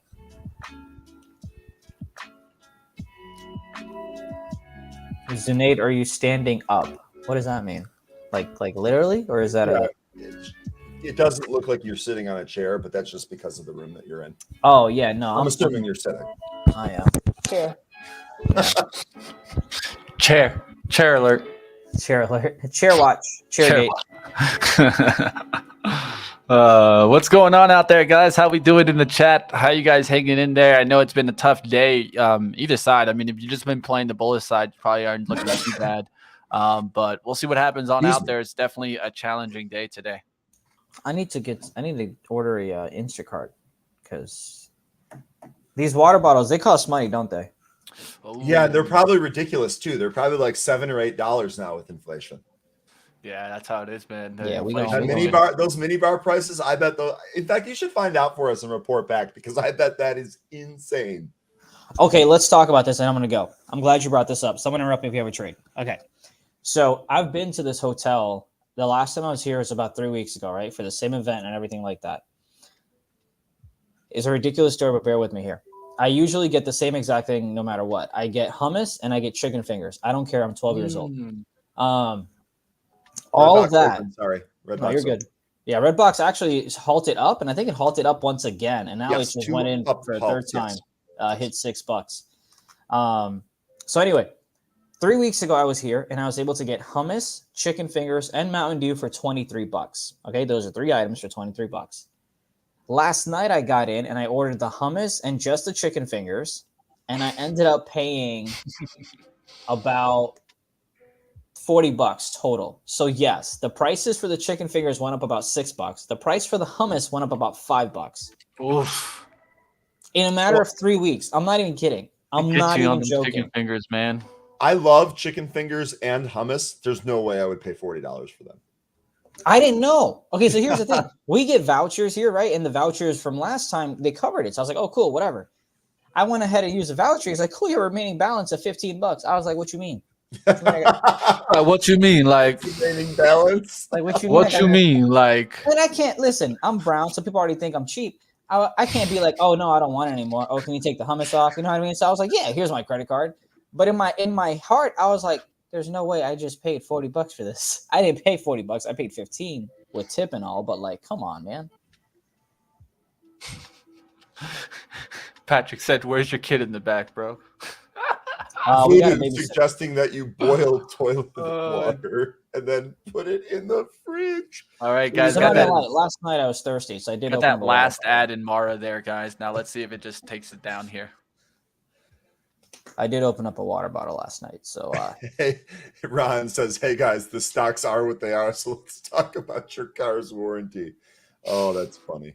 Oh, you know what? That could be a great opener. Be like, hey man, do you invest in the stock market? Yeah. Well, listen, your car's warranty is going to be a better investment than the stock market right now. So let's talk about that. Take that. All right. There are the Qs popping above 302. Yeah, I'm keeping an eye on the SPY here to see what happens. SPY, if it kind of keeps pushing here, it could break out through the 403s here. We'll see what happens if we get a rejection again, or do we get a breakout? Yeah, red box halted down now, it looks like. Yep. Someone asked about hotel. It's Marriott outside Lucas Oil Stadium. All right, guys, risking about 20 cents on this Mara trade. We'll see what happens here. If we get does the SPY just continue breaking out, causing us to get out of our trade, or do we continue to see a flip back down? See what happens. For the love of God, please cover Luna, bro. We don't trade it, man. It's, yeah, I mean, what is it really to cover, Colin? I mean, you can cover it for us, bro. Dun, dun, dun, dun, dun, dun. $30 for a Burger King meal? Yeah. I mean, that's like that makes my stomach turn. Girl, they thought you were at a Cheesecake Factory with that type of price. Yeah, let's just say the coupon game is coming back. Yeah. The coupon game is going to be real again. You're going to start seeing shows about like couponing and stuff. Like, that's when you know we're in the recession. Yeah, Tiny Pie, you're right. I mean, tomorrow I'm not going to get the chicken fingers because I'll be honest, they also weren't that great, and they're also not good for my diet. Oh, you know what? Let me tell you guys what I brought with me. Hang on one sec. Dun dun dun. It's all good, man. There's plenty of opportunities, Colin. You can show us that it was an opportunity. Do your thing. Make your money, man. We won't be mad at you. You've already mentioned it multiple times. So if we're missing out on it, then we miss out on it, man. It happens. Just like we can't cover every stock, just like we can't cover every crypto that's going down either. What do we miss out on? He's just talking about Luna, the situation that's going on there with the stable coin. A cryptocurrency went down to like pretty much zero. It's down to like, I think like 1. But the big thing here is that the stable coin behind it kind of failed. And so what they're doing to kind of kind of catch up there also is a kind of a warning sign. Also, they're just printing out more of the coin. So when the printers go, brrr, you already know the deal, guys. So they're acting like a Fed there. So, I mean, we could talk about it. It's just, I think, a little bit more confusing than most people want to get into it. And when you talk about crypto, it's already a confusing game. I mean, there's a reason why we have Moon or Bust. They can talk about that. Check out that show if you want to talk about that Luna deal. Go check out Moon or Bust, Colin. I know Logan and I know Ryan. They'll be covering it. Oh yeah. They'll be talking all Look at about Roblox. What a move in Roblox today. 21% to the upside. This absolutely feels like bear market bounces, bear market rallies. Yeah, I mean, it definitely could be, and they are ferocious, and that's why it's hard to short, right? You'll hear it all the time, the short squeezing. Short squeezing happens because it's harder, I think, honestly, to get short a lot of the times than to get long, because when you get pushed out, it's harder to get out than, let's say, if the stock's just coming down. All right, so for the folks that have been watching, you guys know that I've been trying to work out and things like that. So when I travel, I don't eat because, then it messes with my stomach when we're on doing shows and stuff. So I eat once a day, and that's at nighttime, and I can't be eating chicken fingers and stuff, and I have to get my protein in, or else I lose muscle and not just weight. So I went ahead and got like these little cookies and cream Quest bars. So you quested, man. You quested. I had those. I'm out here just like grabbing these, right? I just like got like 10 from my pack at home, and I just grabbed them and put them in a suitcase or whatever. And I have TSA pre-check because, I'm bougie, or I pretend to be. But I get stopped because of these, and they're like, "Why do you have so many?" And I'm like, "Are you serious right now? Like, are you really gonna ask me about why I just have protein bars? Like, I'm smuggling cocaine right now? Like, why are you?" Bro, are those cannabis bars, bro? Zunaid, were you getting caught there? Yeah, we got these at the conference. No. That's probably what the guy was thinking. He was probably like, this guy taking like 10 edibles. So that's what he said. When I asked him, I was like, they're just protein bars. He's like, oh, like these aren't edibles? And I'm like, what? Like, no, these aren't edibles. Like, what's wrong with you? Junaid, I wouldn't have been mad at you if you just Will Smithed his asses. He wouldn't be here. Yeah. Just listen, after that, just... I'm a brown man with a beard. I can't get far after I go ahead and do that, all right? At the airport, nonetheless, okay? I got you, my I got friend. pulled over, if you will, because of a damn cookies and cream Quest bar. So, there's not much wiggle room. So here's the question. The next time, Zunaid, will you go away from the cookies and cream and go to peanut butter and chocolate? Do you think that you will have better results? If you Was it the flavor, is what Ryan's saying? I don't think it was the flavor, because, like, what kind of animal hates cookies and cream? Yeah. That's a good retort. I don't know. You know what the worst part is that TSA messes with you, but they don't mess with me. Come on. Come on, TSA. Come on. I wonder why. You know what I mean? Why don't you do the SPACs attack anymore? What is there to talk about, bro? What do you want me to talk about? Bro, SPACs attack hasn't been on since like a year, I think. How long has it been since that show went away? He's just trying to pull something, He's like, being funny. You see those SPACs out there? But hey, dude, I never said they were all going to $1 million. But I'll tell you one thing. We did call Lucid on there before $10, and that thing went up to 60. So, man, that's not a bad move right there. Yeah, I've heard Zen Bullish. I'm glad you mentioned it. I think a friend of mine told me about one bar as well. I'll be honest, the cookies and cream, they don't taste as good. I prefer the brownie and the chocolate chip, but I ran out of those, so all I had was left to these guys. I'm a bar sorry to break away from the power bar talking. I did want to address something I saw in here. I think it was Jay. How dare you talk about stock? Yeah, Jay Rice saying FTNT, nice move, caught an upgrade. Fortinet, and of course he's referring to Fortinet. I like the cybersecurity angle. Jay, my big issue with this right now is, might we see some of these names get chopped down in the environment that we're in? I know cybersecurity a little bit different, especially when we get headlines, about some of the conflicts in Europe and all of the different ways that cyber warfare is emanating from that. But to me, I like these. I think that a lot of these are real good trades, but are they? I feel like they could they could be hit, especially ones like Fortinet, which is just really, really expensive. Yeah, it's hard to play those. Basically, what I'm saying, I like this, but I don't necessarily know how to trade it. Oh, Mitch says I tune in for the power bar reviews. Mitch, so do I do too. Yeah, my apologies. Mitch squared, dude. Mitch squared. It's funny you mentioned that because at 12, I'm actually going to eat fries, and I'm doing reviews on fries in Indianapolis. So we'll see. We'll see how that goes. Hey, be careful. That oil will get to you, man. That's what I said. I was like, you guys understand I'm trying to lose weight. They're like, yeah, but it's fine. It's a quick 10, 20-minute segment. And I'm like, 10, 20 minutes? How many fries do you think I'm eating? Dave said I should start a new show saying SPAC's under attack. That would have been a great flip.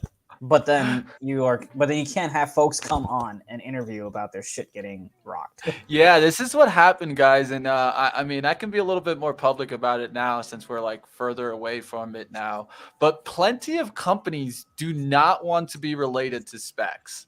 I'm not going to, of course, say the names out there, but definitely plenty of companies were like, we don't want to be related to that.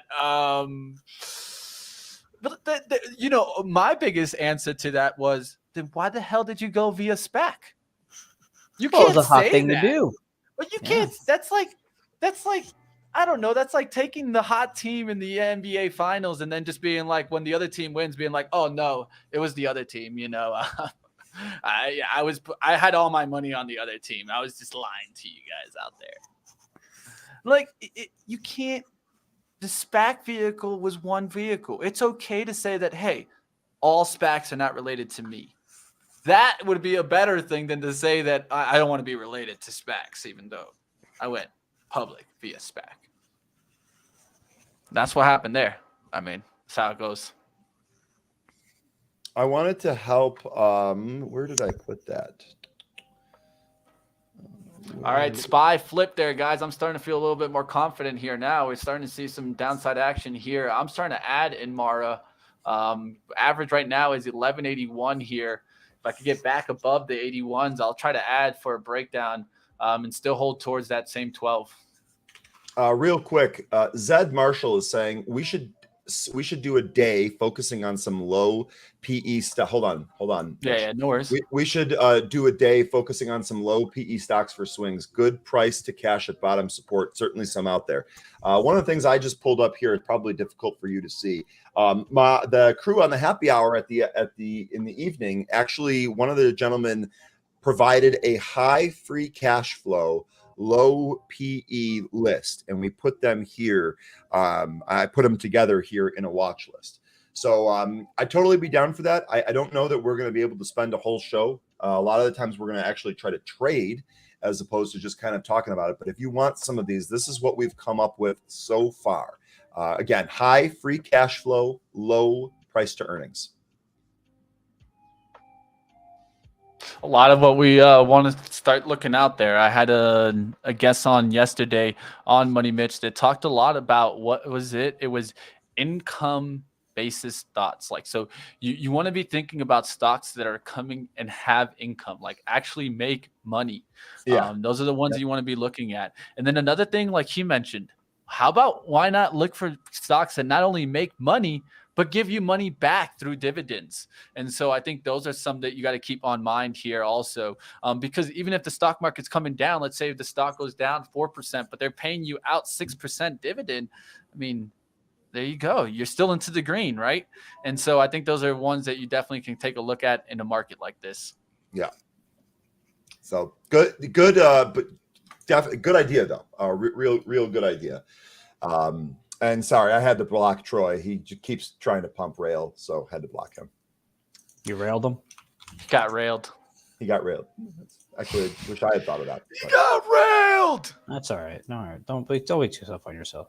Mitch, if you do this on a session that I'm not present for, please keep the list. That's actually a conversation I'd like to join in on. Yeah, perfect. I definitely can do that. Yep. One of the things that I have been talking about with Spencer is that we should do like kind of a little portfolio challenge. Maybe we get Zunaid, Ryan to join that too, and we do kind of like start making a portfolio from here, and then we can judge each other's portfolios. We can rebalance it. Of course, this was probably going to be paper so that we could all just kind of have the same money capital amount. Yeah, I went ahead and posted this in our show's channel about doing like a picking your stocks that'll close higher than SPY by the end of the year, kind of like the second half of the year thing. Yeah, but the problem with that one, Zunaid, is that I just feel like that's too YOLO for me. I'll just be honest, man. I think that's a little bit too YOLO. I think right now, I think it's more about how do we be safe in a market like this versus how do we be risky in a market like this.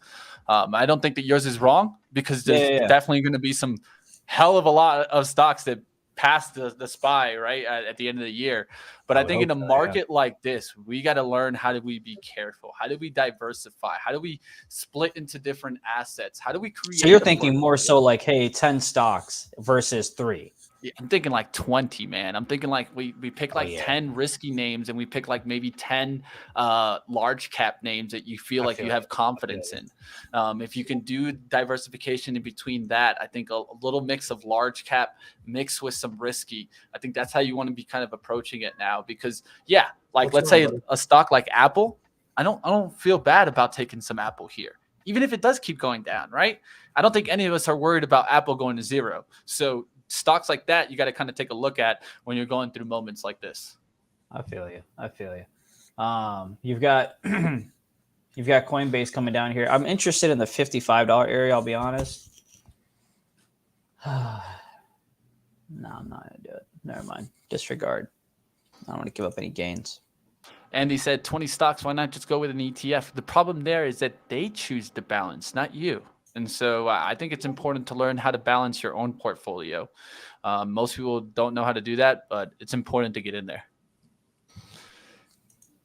Medic, reach out to me if you want to get on the fantasy game, DFS, fantasy, betting. If it has to do with football, I'm going to be on it. Buddy came to say hi. He was disappointed with the CPI print this morning. So he's rubbing up on my monitors to mark them. Yeah, he just sat on the market right now. I just saw him. He just said, I'm going to sit on this market. He turned his back on the market, guys. We'll see what happens there, guys. SPY definitely still just being trappy here, guys. We want to see what happens. Do we break this line, this trend line that you have on the 3-minute, or you can even do it on the 5-minute, right? So you can see here, are we going to break this line and start coming back down? Or are we going to go up through 404? I think that's right now what you're battling. A move to, let's say, 400 would give me a little bit more sign that, yeah, we are breaking down. But we need to see what happens here. It's definitely fighting. Okay, let's not. Okay, now he's pressing buttons with his face. I told you he was starting to sit on the market. Now he's starting to sit on everything. He's rubbing the computer with his face. ARKK is a good one to buy, says Stuart. Let's take a look at ARKK today. I talked about how we potentially could be getting that one. I did do a VWAP bounce. We'll see if it holds VWAP the second time here, or does he start just getting crushed? Remember, ARKK does have coin in it, and it's one of the biggest positions. So if coin turns to the downside, you could see a drag. ARKK. All right, Joe. I'm going to head out. It is always a pleasure. I'll catch you guys tomorrow. Good luck with your trade. Stay green. Stay solid. And live to fight another day. That's how it is sometimes, man. We'll see you next time, Zunaid. Go get them fries. Go get that esports. And where can our audience catch you? Are you going to be live? Are you going to be on the stream for us? Well, yeah. So it's at twitch.tv/NBA 2K League at 7 p.m. We'll do a preview show for the first 15 minutes with me and my man Harris. And then you watch the games, and then I do sideline reporting. So support my boy. Support my boy. Go check him out on the Twitch game. I want to hear. I want to hear about which fries win the review, or which fries. Yeah, we got to know. So it's interesting. Like it's just like a quick little hit, right? It's not like a job thing that I do, and so I'm just over there. Like I don't review food. What am I supposed to say? Like how salty something is, how peppery something is. Like I don't really know. Yeah, the texture, the mouthfeel. How? But it's like I don't know. I'm feeling pressure, so I'll report back tomorrow how it goes. I'll let you guys know. Cool. Let us know. Let us know, man. See ya. All right, let's go ahead. Let's see what's going out in the market. What is going on out there, guys? What is going on? Thinking about it says short Affirm. He's looking for a short on Affirm. I can't blame you. I mean, the big move has already happened with that. But again, the call here was that Affirm, probably going to the 10s. Looks pretty good here, for at least for the downside. But again, big move here. The short was from 160. I wonder if a firm could use Affirm to buy back their stock. That doesn't seem like a good idea, Mitch, but I don't know for sure. I see a lot Lend of to people talking themselves, about man. Rice Bran trading up 3 cents. All right. We'll see what happens out there. Hardly moving. Earnings for a firm tomorrow, right? Jonathan, here, let's actually check that real quick. Isn't that great? I love the Benzinga Pro for this feature right here. No need to question. Just go to it. You'll find out. Tomorrow confirmed, which means that the company confirmed and either issued a PR or confirmed to our request tomorrow, May 2nd, after the market closes. So we shall see. The one thing to note here about some of these stocks is that the ones that have really been beaten down, those seem to be the ones that bounce when there's a good print. So I don't like this company. I'm not bullish on it at all. But I would not rule out the possibility that it does kind of rip, depending on what the print is. It is severely beaten down. All right, we'll see what happens right here. Do we get a breakout in the SPY? SPY starting to push back towards 403.28s there. The high of the day, I think it just pushed out above it at 403.54s. Let's see if it takes out 403.54 here and then goes to 404. You could see some continued upside in the market today. And yeah, this will probably stop me out of my trade if it definitely breaks through that 404. So we'll see what happens here. SPY is just being challenging right now. It's coming back to break even. It's actually up on the day, even though we got a hot CPI number. This is when a lot of times they say it, that the market can be more irrational and illogical than you can be solvent. And that's 100% true.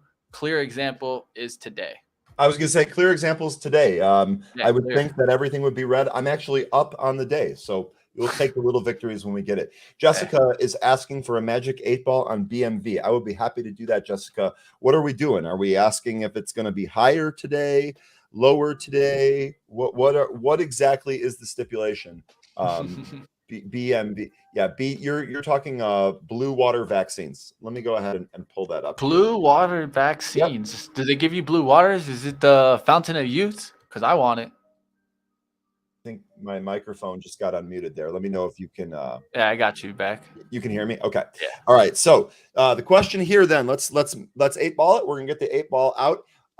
Will blue water vaccines, ticker BWV, be higher today? Let's find out. Higher. Come on, focus for me. What's going on? Why won't this focus? It drives me crazy. Oh, there it goes. It got it. Most likely. Oh, it focused. It took a while there, but it got it. Most likely. So there you go. The 8-ball likes blue water vaccines. That is almost too close to blue horseshoe. What is the quote from Wall Street? That is way too close.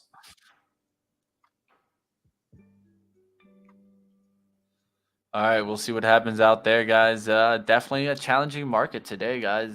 SPY hasn't broken through that 403.50s here, but it's been a challenge today. I can tell you that much. Big order coming up there on Morrow at 1203s there, 101s. If that flows through, we could just start seeing it break out, and then all of a sudden I'm out here. Want to see if the SPY could flip here. Still giving it a little bit of a chance here to see if the SPY is going to flip down, but it's been one of those days where this will be strike 3. If I do get out on this one, this would be strike 3. And my rule says strike 3 and you're out, baby. You're out of here. I go by the baseball life, you know.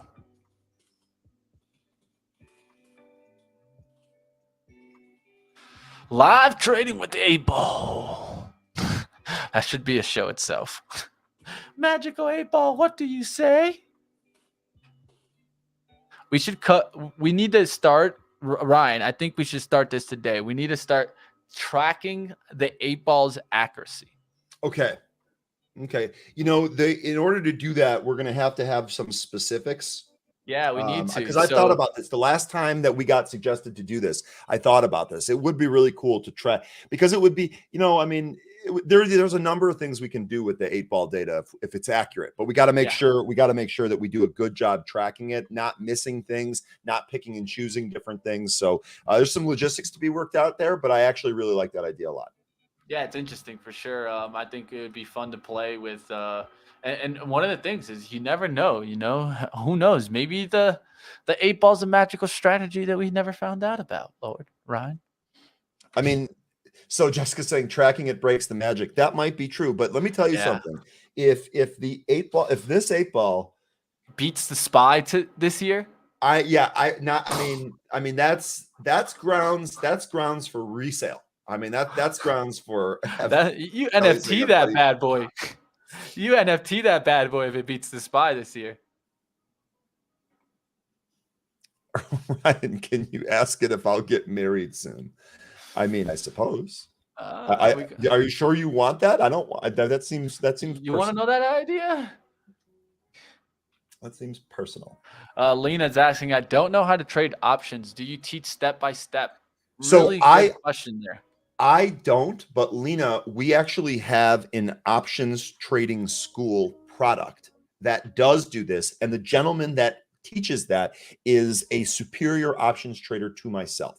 So I'm not trying to pass the buck, but what I would say is that we absolutely have a program for that. Let me see if I can get the link for you. Yeah, we'll go ahead and pull that up for you. And like always, we have a lot of education out there for you. And it's great. I'm a huge proponent of both Benzinga Pro and as well as our education products. And so, I mean, I'm fully behind this. And it's a great question. It's a great question. The full moon strategy. Is Venus lined up and that's why we need to go long or short on the SPY? Have you heard those people, the astrological traders, Lord Ryan? Say again. Have you heard of those people that trade because Mars is lined up with the blue moon? I haven't, man. I don't follow that astrology stuff. I'm not gonna lie. I've actually heard traders off of that. I'm like, man, that's intense, man. Checking that moon strategy out. Yeah, that's an interesting one. I'd like someone to track that too, but I'm not into that. Lena, I'm going to try to get you a link here. But you know what, Lena, if you're interested here, I'll even give you something better than the link. Let me make sure. Boom. Yeah, because no, I really want this to work out. And I'm a huge proponent of this. Okay. Let me get the sorry, trying to do multiple things at once here, Mitch. Save me, please. No, you're good. SPY flipping there at the 404 mark. You guys see it, the green mark right there, just quickly rejecting off of that level. We'll see what happens if the SPY can actually push above that and hold. It hasn't been able to.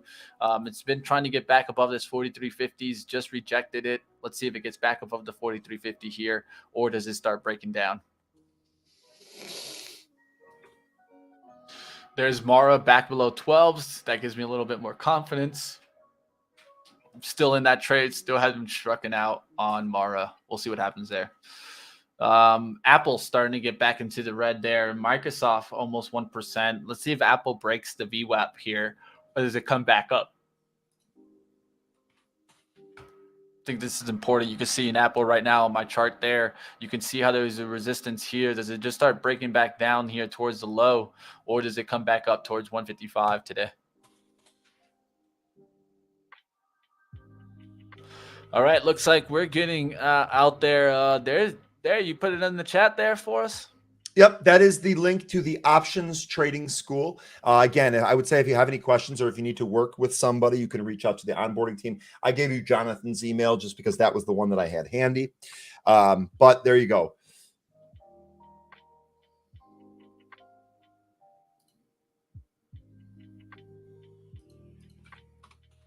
Yep. So we work with Mitch. I don't know if I've said this enough. We work with the greatest team.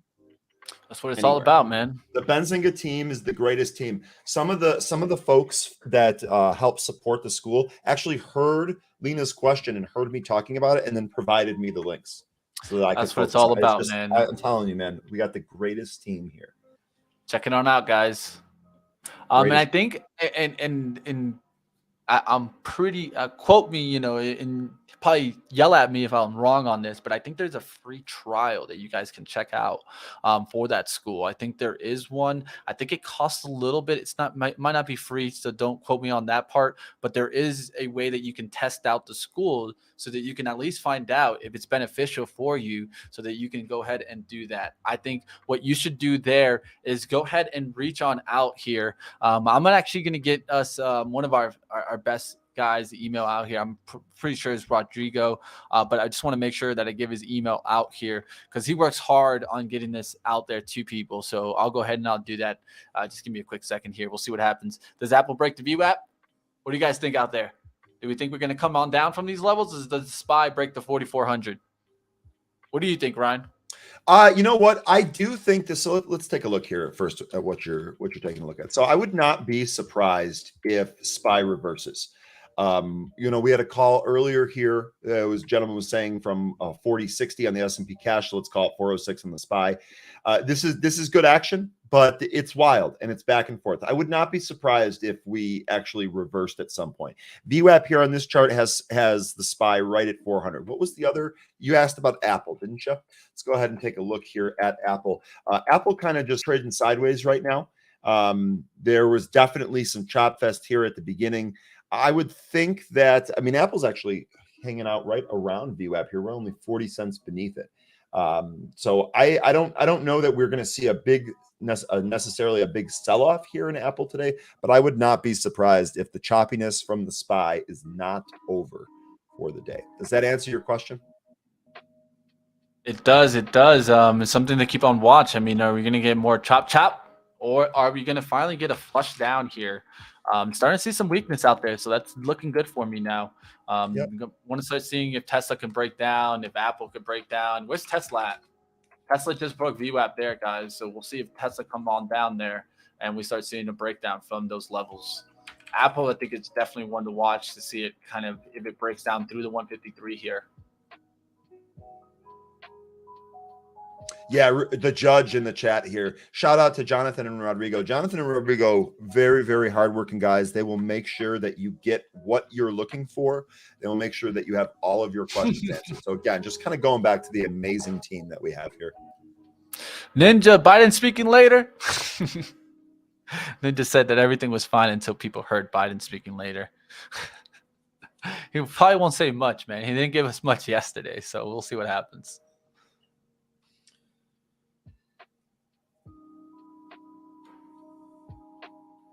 So, and just as we were starting to talk about SPY, we are pulling here on the SPY. Nothing crazy. Some of the same stocks are reversing, including Apple, which we also just talked about. So, again, this is what I mean about the choppiness.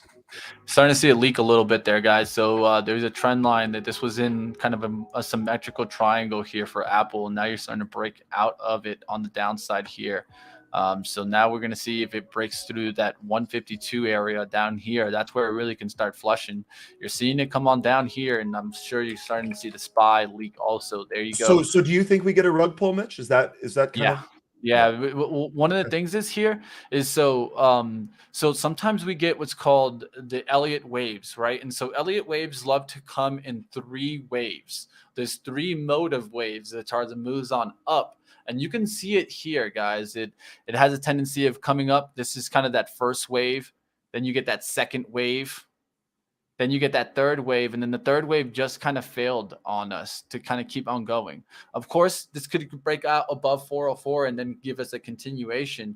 But a lot of times when we get those kind of three drives is when we start seeing some push back to support. Doesn't mean it's going to break here, but it does mean that we are seeing a little bit of some weakness coming back in and almost completing the pattern. We'll see if this starts breaking down. What would that be? If breakdown, I say, is 400. If 400 breaks, then we start seeing, okay, yeah, you're starting to leak, and you break through supports. Support right now is standing around 401.20s. We're going to see if it breaks down to that 400. Zen Bullish saying, long time Benzinga here, loving it. We love you too, Zen. Zinger. I really love this community. In fact, I was just talking to some other coworkers, let's call them teammates, let's not even call them coworkers, just the other day, and I was like, man, I'll tell you what, that live trading, the community that we have built in live trading Oh man, it is so good. It is so good. And it seems to get better every single day. That's a testament to all of you folks out there. Elliott waves show up in all patterns, 1 minute, 5 minute, daily, monthly candles. It's not a long-term pattern. It shows up in everywhere.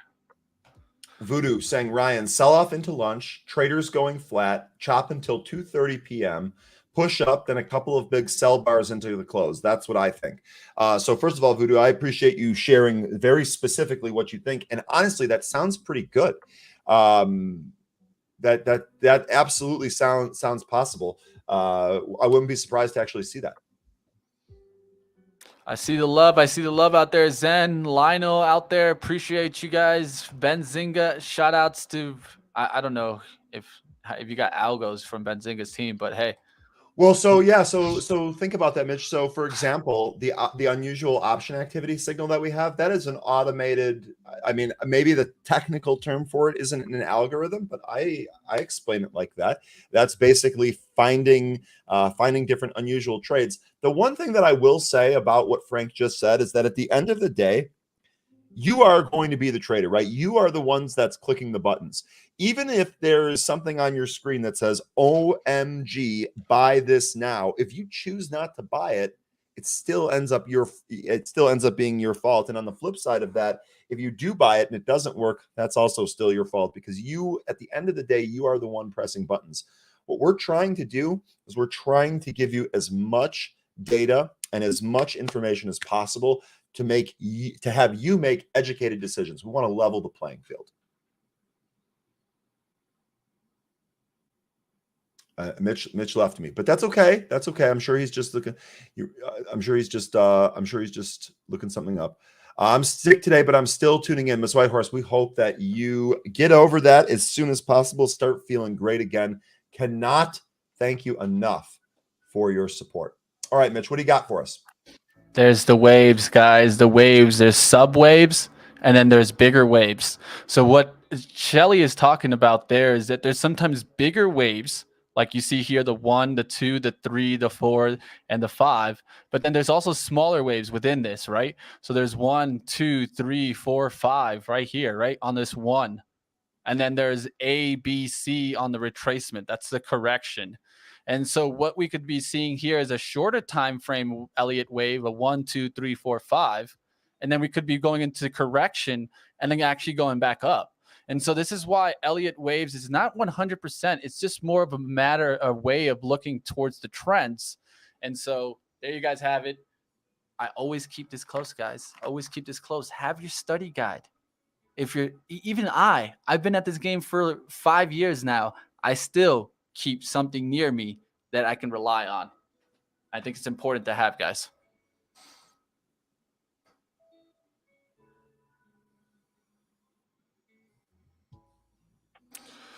What's up out there? Where can I get this book? I actually gave it out to a lot of people, more people than I probably thought I was going to. This is my CMT study guide, and I'm going to actually be taking the exam next month, guys. Next month, I'll be taking my CMT 1. I tried to take it in December, but I'm not going to talk about what happened there. My suggestion, go to the actual place where they do testing. Don't try to take the test at home. Just a suggestion out there. Appreciate the love. Yeah, gotta have the cheat sheet, bro. Come on. And you remember, Mitch? So speaking of cheat sheet, do you remember back in college and high school, sometimes your tests would be open book tests? Hell and how yeah! relieved you were. They killed it, man. And so that's what the market is. So to your point about keeping your learning materials and your study guides close, if you're that. Absolutely do that. Absolutely do. Keep all of your learning materials close. Refer to them. Make sure that you're doing what it is that you should be doing. Make sure that you have an understanding. If you need to check on something, if you need to dig a little bit deeper, have those materials close so that you can do that. The market is very much like an open book test. There are plenty of resources out there. The question is going to be, where do you go for those resources? And then which resources do you end up taking? Good ones are going to give you value. Bad ones, not so much. Yeah, I mean, you guys can take a look there. I have so much good things in this study guide. Like even here, I have like patterns and their actual statistical data behind them. So it could be like a high and tight flag breaking up. Failure to reach 5% is actually 0% of the time, a lot of the time. And average performance is 69%. Tendency to retrace is 54. Reaches price target 90% of the time. There's head and shoulders, complex breakdown. Failure to reach 5% is 4% of the time. Average performance is 23%, but the tendency to retrace is 67%. So that one, you could be looking for the retrace and trying to get that price target, but you can see here reaches target price 53% of the time. You got to have the good stuff, guys. You got to do your research. Learn, learn, learn. It's just not given for free, guys. And that's why you have to go ahead and look for the right resources. Julie is asking, where can I get this? You know, Mitch, one of the things that really stands out from what you were just reading off is that none of that was, if this happens, then do this. It is listing percentages of past patterns, and that's the key, is because every day is going to be different. Every stock is going to be different. There's never going to be a point where if this happens, then do this for sure. There's always built-in risk. Having those stats, having those percentages is going to help you make educated decisions. Absolutely love it. 100%, man. All right, where can you get this? I might be nice enough to keep giving it out. One of the things is what I did was I just said, hey, guys, reach out to me, follow me. And another thing is don't share this with people because, like I said, I mean, this is taking a lot from resources that would be copyright. That's why you don't see me just putting out this information. But I take it from the learning material, and that's why I got to making a study guide. I think it's important, guys. Whenever you're reading something about the market, try to create, like, let's say maybe a 10-page of something that you read 100 pages on, right? There's no way you're going to be able to write 100 pages about that, but you could make like 5 or 10 pages off that, and you can always refer back to it. That's what I say out there. Definitely go ahead and do so. If you want to kind of get the study guide, just reach out to me. There you go. Q Trader says, finish my CMT in 96. Was there 3 levels back then? I wonder. I don't know.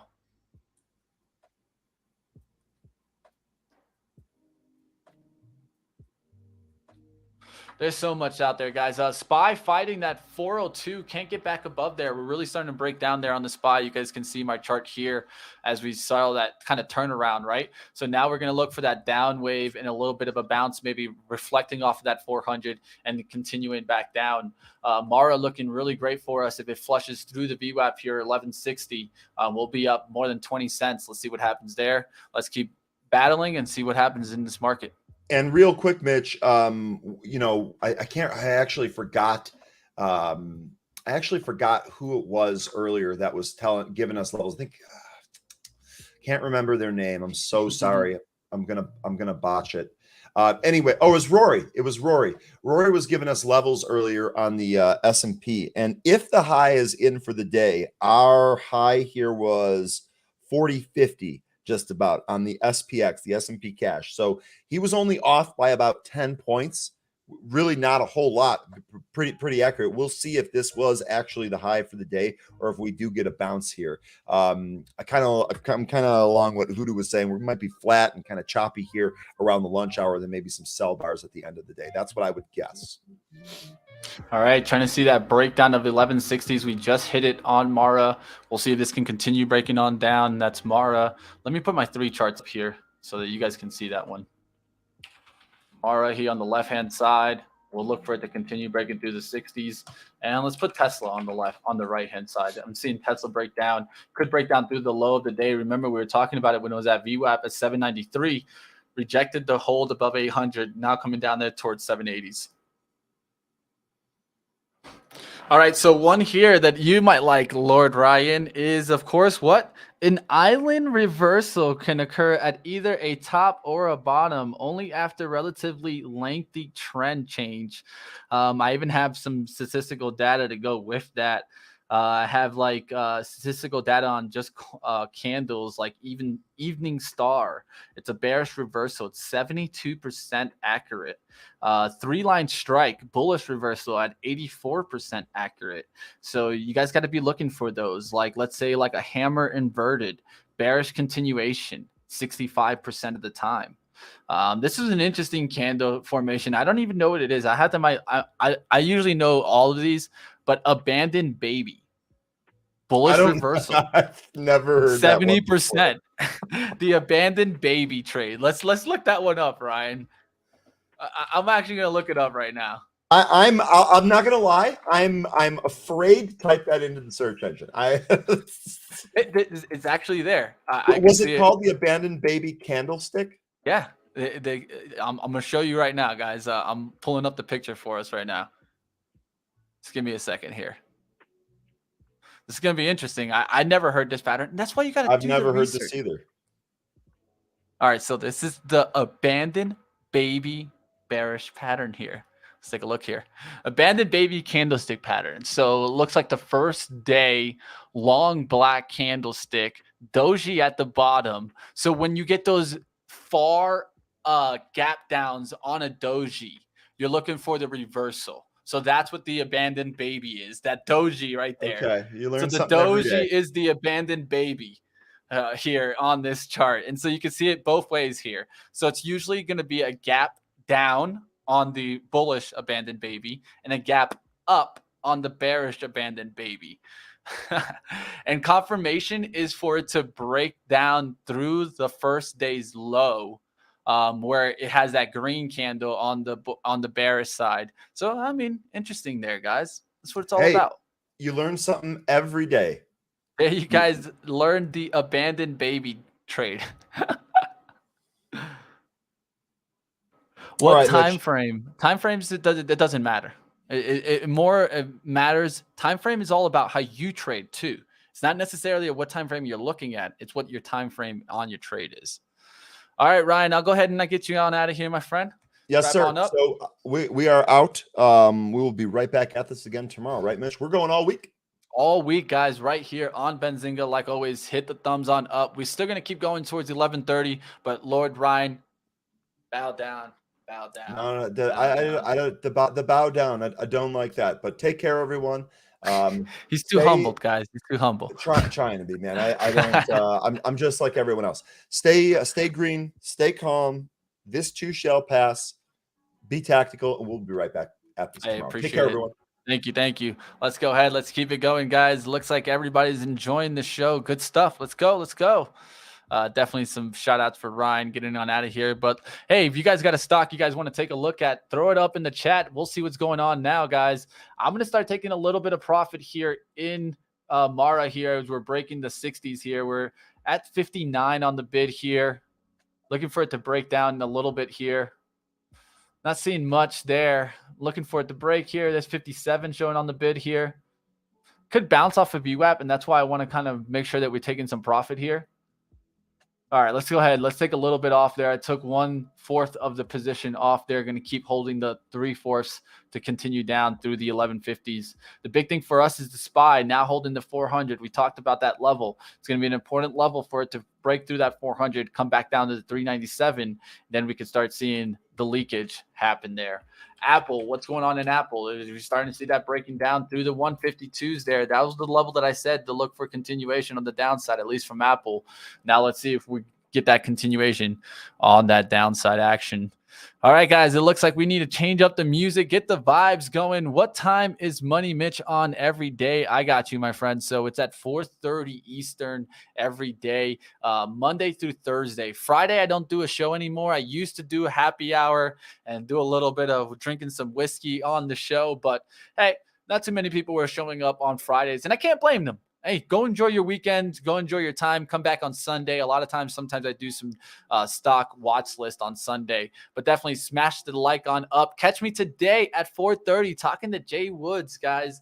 I've been bringing on experts, guys, true experts in the market. So come check out Money Mitch. This is one thing that I want to do for you guys is, yeah, you guys hear me talk about a whole bunch of things and I might be all over the place, but I am going to bring the credible sources to Money Mitch to get you guys the outlook that you guys need to continue trading.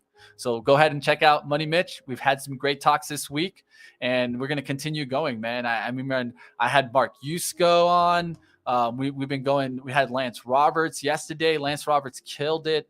He has his own show and everything. So check it on out, guys. See you there, Casey. All right, sent you a message on Twitter. Hey, appreciate it, Jeremiah. Thanks for the love. All right, let's go ahead. Let's keep going. If you guys got stocks to check on out, throw it on up, guys. I want to check out stocks from you guys now, but let's go ahead. Let's take a look at some sector industry analysis. There you guys have tomorrow breaking towards the 1150s. I'm still holding on right now. We'll see if this can really start flushing down. Energy was up 2.14, now starting to flip a little bit there. We saw XOM push on up, CVX push on up. Remember, we were looking at the ConocoPhillips, and it was right off the VWAP. It was right here, guys, and look where the stock went. It eventually went right back to the highs, and we were looking at that laggard type trade. I forgot who mentioned it in the chat. Can we find some laggard type trades in oil? And it looks like TTE did the same thing. We talked about it when it was right here off the VWAP, and look how this went right back to the highs, and you could have been playing these oil names off the lag. Off the lag of what? Off the lag of XOM and CVX. So the leaders take the laggards. So that was not a bad real analysis done there. So can't go wrong in talking about that one. Let's go ahead. Let's take a look there at other trades here. What's going on in basic materials, right? And so we had a little push on up. Coal up 5% on the day. Could see a flip around there, but definitely we've been seeing the strengths trying to come back here on coal. We're going to look for it to come really back towards 25. That's where I'll get bullish on coal again. BTU right now has been battling here just in between these names, right? I mean, if you take a look here, you're just staying between this range right now and you're battling here. So we'll see if this can actually get on back out. Does it really just start pushing and getting back towards 25? That's where we'll start getting bullish again on BTU. All right. Conoco, ConocoPhillips, COP. A lot of people say that one wrong. Am I saying it wrong? I'm pretty sure it's ConocoPhillips, but we'll see what happens. If you guys haven't seen Conoco, I have them a whole bunch out here. There's trading halts going on. Where, Sausage? What stock? Let's go ahead. Let's take a look at some of the stocks that you guys want to take a look at, and let's keep it going. SARK being brought up. SARK is the opposite of ARKK, and I remember I brought this stock on when it was at $30, $31, guys. I brought this one on Money Mitch. We interviewed Matthew Tuttle on Money Mitch, and I was talking about how if you wanted to go short Kathy, this was probably your opportunity on going long on SARK. And then if maybe you were trying to hedge some of your growth trades, we could have been trading some SARK to hedge against our downside action that we're seeing in some of our growth names. And I should have definitely taken my own advice there. But hey, like always, it's one of those things that you guys kind of watch and can make your own investment decisions. And I think it would have been a great opportunity to kind of hedge a little bit of our portfolio by taking a little bit of SARK, and you could have made it some great gain on SARK while we're getting some losses in some of these growth names. Conoco is how I say it. Hey, who knows? Maybe I'm saying it wrong.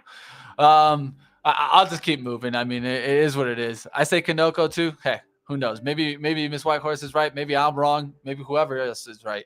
I'll tell you what, Lewis Hamilton, I wish that was really you in the chat. We'll see what happens there. All right, taking a look at some other areas. Let's take a look at utilities. Utilities bouncing off of that trend line, long-term trend line here. You could take a look here at the weekly. This is a sector outlook. You can see how we're starting to bounce there. So I would be paying attention to see if you're seeing the same kind of bounce from the leaders like Duke. Look how this chart is very similar to that energy sector chart. And you're starting to see Duke come back. So where does that show me that these could come back here, guys? So let's keep an eye out on utilities. SO1 mentioned by Biden yesterday. today. So could be getting some love today. Not looking bad there. Starting to push on up there. Another one that I like is XEL. That's Excel Energy. And it is pushing on up today, having a strong candle as it's making this little curve right back up to 75. We'll see if these can continue moving. PCG moving on up today. And one that I like, POR. I'm watching this one, Portland General. It came on down fast, but yeah, it is recovering right now. We'll see what happens there in utility names. All right, we got about 17 minutes left. David asking about an opinion on AMD. Let's go ahead. Let's take a look there. AMD coming back there through that 90. If you guys see this green line here, this is my monthly buy line. I didn't buy it, AMD, but I was looking at a monthly chart off of this resistance. That's the time period between August 31st, 2020 and all the way until June 30th, 21. And you can see we broke out of that, eventually going towards the 150. We're back to those levels. I've been looking to see if we get back to 73. Right now, it looks like we keep holding around that 90 support right now. So that's around the area that I would call. Maybe you're calling it around 89.27, but definitely around the 90s. We're holding some price points here. So I would want to see that hold after you get a nice push like this where it goes to 93.33s. It can pull back, but you don't want to see it break that 90 for it to continue the trend. All right, SQQ says Jim Pratt. Let's go. Let's take a look there. SQQQ starting to come on up there, looking for like a VWAP bounce trade, right? And so what I would take a look at this, and of course, make your own investment decisions there. I would take a look at this trend line here, right? And so I'm looking for a pullback right into that. So I'd look for an entry right around here and for the move to come back up towards the first resistance. We could look at the first profit around 55, and then I'd be looking for another resistance to come into play near the top side of the move here. And so you can look here. This would be what I would call the top side of the move. And so up in that zone, we'd be looking to take the second profit. We'll see if we can get it back on up there and start pushing, but that's just how I would look at it. I'd look for a slight tick below and then for it to start pushing. That's just based off the technicals. 803 likes, 35 likes. Come on, guys. Smash the like Time Trader says. Let's go. SPY holding VWAP, says Q Trader. Yeah, well, I mean, that's what we were thinking about. Was it going to be able to hold and get back above the 402s, or do we break down through the 400? I think that's the important price point to watch. Now we're getting through the 1150s here on Mara. As we get into the 1140s, I'm going to start trying to take some more profit in Mara as we're definitely now we'd be up about almost 40 cents on the name. So getting ourselves into the green, guys. Let's go.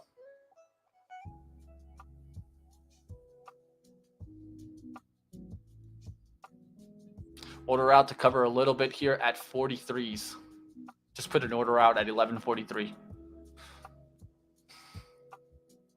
It's another fourth, so we still have half the position here. Is 1144s on the bid side, and on the offer 1146. Boom, just got it there. And you see the SPY coming on down there. Not bad there in Mara. Just took that first profit there. Not a bad trade. Well, second profit there. We took some off the 1150s there. 1143s and 1151 on the first half of it. Now we're looking for that to continue on down there. Can we get back down to, let's say, 1120s, 11? That'd be an 80-cent gain there if we get to 11. So let's see if this can keep flushing. Tesla broke down too. Yep. You're seeing the SPY do what? Bounce off the 400. Now just flush down through that 400. We're seeing the weakness really start coming into the market. Apple probably breaking through that 152. There you guys see it there. Roadblock's probably starting to break down there. Even though that one squeezed me out today, it definitely is starting to break down too. Snow also starting to break down. We can keep an eye out on stocks like Unity. Unity was really weak today, looking like it wants to break down. We'll see what happens on that one. My swing trade on Lucid, baby, keeps coming down, guys. You guys could have been trading Lucid today, guys, on the downside, just on this chart alone. This is kind of a VWAP fade where you get that bounce off the VWAP fade down. We'll see if it breaks through 15. We're in this one from 1855. I'm going to keep holding. All right, I see Walmart mentioned in the chat. Will it go down? Walmart was having trouble to hold yesterday. It has an important level here underneath it. I would even pull it back down on the hourly closer towards 148. You could see that hold there, but definitely if it breaks that, you got to be careful. You could see some continued downside action. What do you want to see? You want to see a move back above 150 going towards 152. That could give you a good level on the daily chart. You can see here the daily comes right into play during that line, and you don't want to see that break down, because then next thing you know, you're coming on down into those monthly price points. So you can see here how this kind of is a monthly price point. And I'm starting to take a look there because it could pull back towards the 90 EMA and then catch it. So just be careful out there. You know, one of the things is a lot of times when stocks break out, we get those throwbacks. And that's what I'm seeing right now in Walmart. All right, let's go ahead. Let's take a look out there. What else out there? Apple has a big support of 152. Microsoft has 264. Do you buy dips from there? Be careful before sells, as market already corrected more than enough. Honestly, to say that the market corrected more than enough, I wouldn't believe that one. Now, if your support is there, yeah, you can do that. Buy on dips from there. Hey, it's up to you. I mean, if you're looking at a longer term, I can't blame you. But one thing to kind of state is that Apple is about to break a longer term trend line. And you can see here, this trend line here, and I'm going to put it red so that we can start paying attention to that. And you can see how you're starting to break down. You can't hold the pullback towards the support. The support was really at 170 for a long time here. Then we started breaking down. We actually popped all the way back towards the resistance, now coming back down through those lows. If it breaks 150, watch out on Apple. It could come back down towards 141, 130s. We'll see what happens there. And for that being mentioned, you said Microsoft. Microsoft candles look even uglier. This looks like a bearish pattern to me, and it looks like it wants to break down and go towards the 250s. And if I measure the flag on this breakdown, that's another 65 points down from the breakdown. And I think it happened around 300. So you're talking about 65 points down from the 300. You're looking into, and I'll go ahead and I'll just draw this out here. It's about around the 232 levels. And so that's kind of the level that I would say you could see Microsoft breaking down to. All right, what's going on out there, guys? How we doing? Rivian's earnings after hours. Yeah, Rivian, I don't know what to say about that stock. It's probably just going to keep getting hit. All right, what happens in the SPY here? Do we get a bounce, or do we get a flush down through these 340s? We through the 400, we just broke it for a second. Now we want to see if it holds it as resistance. Does it hold 400 as resistance? If it does that, you could see that continued downside move. All right, what's going on out there? Tesla 600. Say it ain't so. Oof, we'll see what happens. NASDAQ always make correction before events and after events, always shown bounce back. I have observed the pattern. It'll give a bounce back soon. Hey, but the problem with that one is the wording there, that it always showed bounce back. Always is never in stocks. That word isn't used. There's nothing that's 100%, at least in trading. What earnings? Yeah. What earnings? Exactly. We'll see what happens there. We're starting to see a bounce here. It's 11:21, guys. We're going to get you over to Benzinga Live. That's going to coming up at 11:30. So smash the like. How many likes do we got on out there? I got to check our like game here. All right. Looks like we're at 395, guys. 395. Let's get it up there. Let's get it up there. Can we get 500 likes today? Disney reports tonight. Oof. Let's take a look at Disney. How's that doing? Disney is trying to hold on to 108s here. Long term, I just don't know about Disney, man. It's coming back to pandemic price points. I mean, I wanted to buy it in the pandemic underneath 100, and you can see this stock went to its 82, maybe even 81, but then really recovered that 90 and that 100 price point. I'm just wondering if I do grab it this time when it goes to 90 or it goes underneath 100, and it could do it on this report itself. One of the things that, of course, is going to be on everybody's eyes is the subscribers. Did they make or lose subscribers? We'll see what happens. Yeah, always is never. I agree. Another pearl. Yeah, it is. It always is never. Nothing is always. All right, Disney parks are popping. Just went 2 weeks ago. Yeah, the problem there, Jonathan, is lower capacity, higher price points, and does the consumer get to the point where they just can't spend the money? See what happens there. What do you think about Pow Wow? Says Beach Bum. That's the ammo one. I'm pretty sure.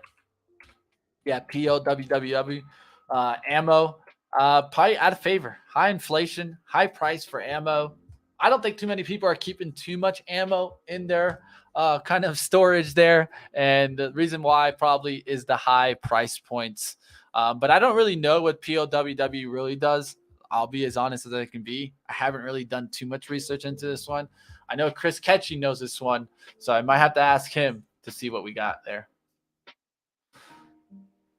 All right, let's go ahead. Let's keep it going. We'll see what happens. Do we get another rejection from the VWAP here on Mara? And does the SPY start holding VWAP or does it reject VWAP? It was right at VWAP there, starting to push back above, but we're going to see if it closes above it or does it use it as resistance and comes right back down.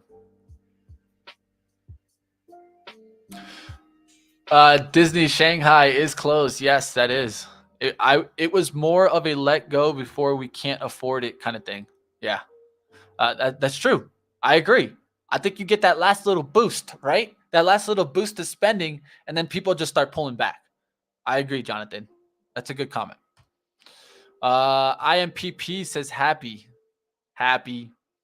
You're an IMPP fan, man. Come on, happy. You should know better than to be going into these little names. It is popping on up there, guys, but just be careful out there, guys. This is a penny stock. Penny stock, guys. Pumps and dumps come from where? A lot of times penny stocks. So just be careful out there. Not saying IMPP is one of those, but you got to be careful, guys. Look at this. Look what it did last time. Do you want to be one of those people that get caught at $7 and then the stock's 80 cents? Holy crap, man. I know I don't want to go through that ever in life. So we'll see what happens on IMPP. Just be careful out there. It is a pump and dump type of stock. Just got a pump of like 1 million shares, 1.2 million to be exact. And that's on 5 minutes. So we'll see if this can continue running and you'll see if the volume follows it. Was it just one buyer? We'll see if the volume continues to increase. It's probably not one buyer. And it could just be that someone took a shot there at 70 cents. Happy said, hell no, I ain't a fan, but I love the movement of this trash stock. Can't blame you, dude. Can't blame you on that. Day trade only. I agree. Worst ticker symbol ever. IMPP, says Peter George. Or Peter G. Best door-to-door salesman ever. Open the line. I'm here about your car warranty. Just kidding. Need solar panels? I used to actually do door-to-door selling of AT&T, guys. I remember that was the hardest job I ever did. That's 100% true. I made a lot of money, but it was definitely difficult. I worked my ass off for that money when I used to do door-to-door. Let's go, guys. What's going on out there? 1 week vacation to Disney is $10K for a family of 4. Holy crap. That's a lot of money. A lot of moolah there. Can you believe DM is below 150? No, I cannot believe that thinking about it. I'm actually looking at $1 target for DM. I'm going to take a shot. Doesn't mean you should, but I know I will. All right, let's take a look at the SPY here. What happened here, guys? Do we just continue leaking or do we keep the breakout? So one of the things is we were talking about the Elliott waves, right? And so there's this first wave down. This would be the A. Then you get the B move, right? And so this is the B move, right? Then we get the C move. We don't want to see it get back above that B. That B is over here around, let's say, 402. If it gets back above 402, you could see some squeeze come into the market. If it doesn't get back above 402, it could reject and just keep going down through this pattern. So it kind of does this kind of up, down, up, down, up. Then you start getting this kind of pattern where it's like down, bounce, down, a little bit of a bounce. And then we're going to look to see if we get that complete flush through. Let's see what happens here. All right, smash the like, guys. What's going on out there, chat? Smash it up. Busy day, that's for sure. Gonna try to catch my breath here when we're done with the show. Still short on Mara here, guys. Been waiting to see if we can break through the 1140s and keep coming down towards 11 on Mara. I know there's a lot of people that believe in this stock, but I saw Bitcoin breaking down, and I could see it just continuing to flush. We'll see what happens. You down with IMPP, Raul? I don't know, man. I don't know about that one. Waiting to buy Netflix, Amazon, and Nvidia, but when? Important to look at it, right? And so if you believe in Netflix, what do you want to do? Maybe we use a quarterly chart to look for resistance. So I'm looking around the 125 area for Netflix to find some true true support and start coming back. You can take a look at, let's take a look at Amazon. Amazon looks like it could come back into this price zone. So I would look for it to come back into that price zone. You're talking around 1932s to 1696. So somewhere in between there, that's where I would be looking to dip my toes in this. And we'll see. I remember when Amazon was having the earnings, and I was talking about how I think Amazon could go to 2000. And you're seeing it. It's almost there. It's at 2171. So we'll see what happens there. Amazon just been getting crushed lately. Can you do resistance chart on Tesla? I'm seeing 600. What do you see, Mitch? All right, let's go take a look there. Let's take a look at Tesla. So you're seeing the support being around 600. So there's going to be a couple of supports here for it. So you know what? I hate to do this, but I'll do it for you. I'll delete all my lines here on Tesla, and let's go and re-look at it. Complete clean slate here. Just deleted everything I had for Tesla. Even though I remember still riding up this wave. I rode up the wave that was up here towards like 900. But let's see what happens here. So one of the things that we can clearly see is that Tesla broke out of this pattern. And then what did it give us? It gave us a sign that it would make a run around 250 points from the breakout. So you can draw this trend line here, and you can see that we broke out somewhere around here, and then we did a throwback here. So let's go ahead. Let's measure up from around here. How much did we go up there? We went around 554. Then we started catching resistance, catching it. Boom, boom, boom. 2, 1, 2, 3. We should hold support and come back on up. I think that was this move here where you tried to get a little bit of more of a fake out, and it started coming back on up here through the 900, and then now we flushed on through. So for me, what I'm looking for is this to act as resistance right now, 875, 874, 900 area. Where's the next level down? Next level down is through these levels, 756, and from there, we're going to look at the next resistance or the next support. So I have a lot of support that came into play around here. And so I would say around this 597, but I can see why you say 600. And so we can round it up. We can put it right there at that 600. That's that next level down if we get through 756 on Tesla. All right, we broke 780s. Yeah, we're going to keep watching on it. You know, one of the things is this one's been trying to break through. It just broke through on the 780s, but then just came back down also. We'll see what happens. This one could continue breaking on down. SPY there, trying to catch the support there, trying to catch the VWAP. It just closed above VWAP, so it could break out through the 402. Next thing you know, we got to get out of our trade. We'll see what happens. Do we get a rejection here, or do we keep coming on up through this? If we get up through the 402, that's where I'll start getting out of my trade here. Eli still going. We'll see what happens. If 10-minute candle sustains above 177 in Netflix, it'll give a breakout. Oh, dude. Bro, you can't know that, bro. But we'll see what happens. The breakout thing's getting a little old. But I'll leave them alone for now, guys. I'll leave them alone. You think Amazon and Google are going to be buys before the split this and next month? That's hard to tell. Really, it's like shooting fish in a barrel, man. We'll see what happens. It's going to be difficult, man. Let's just say that. All right, let's go. Support levels for the Qs. We'll see what happens there. I was watching using the Oculus. Hey, enjoy it, Miss Whitehorse. I'm glad that you had fun and saw us in the VR action. We'll see what happens there. Looks like we got about 9:33. I'm out of here. I went extra. I lost track of time. It's too much going in the market right now, guys. I hope that you guys are able to battle through.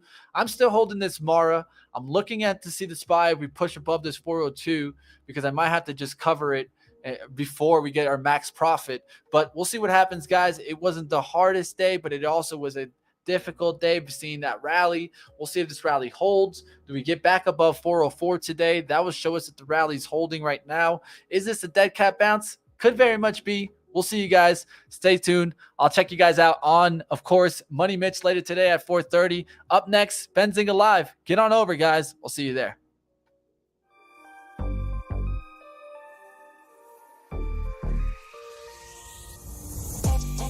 Check.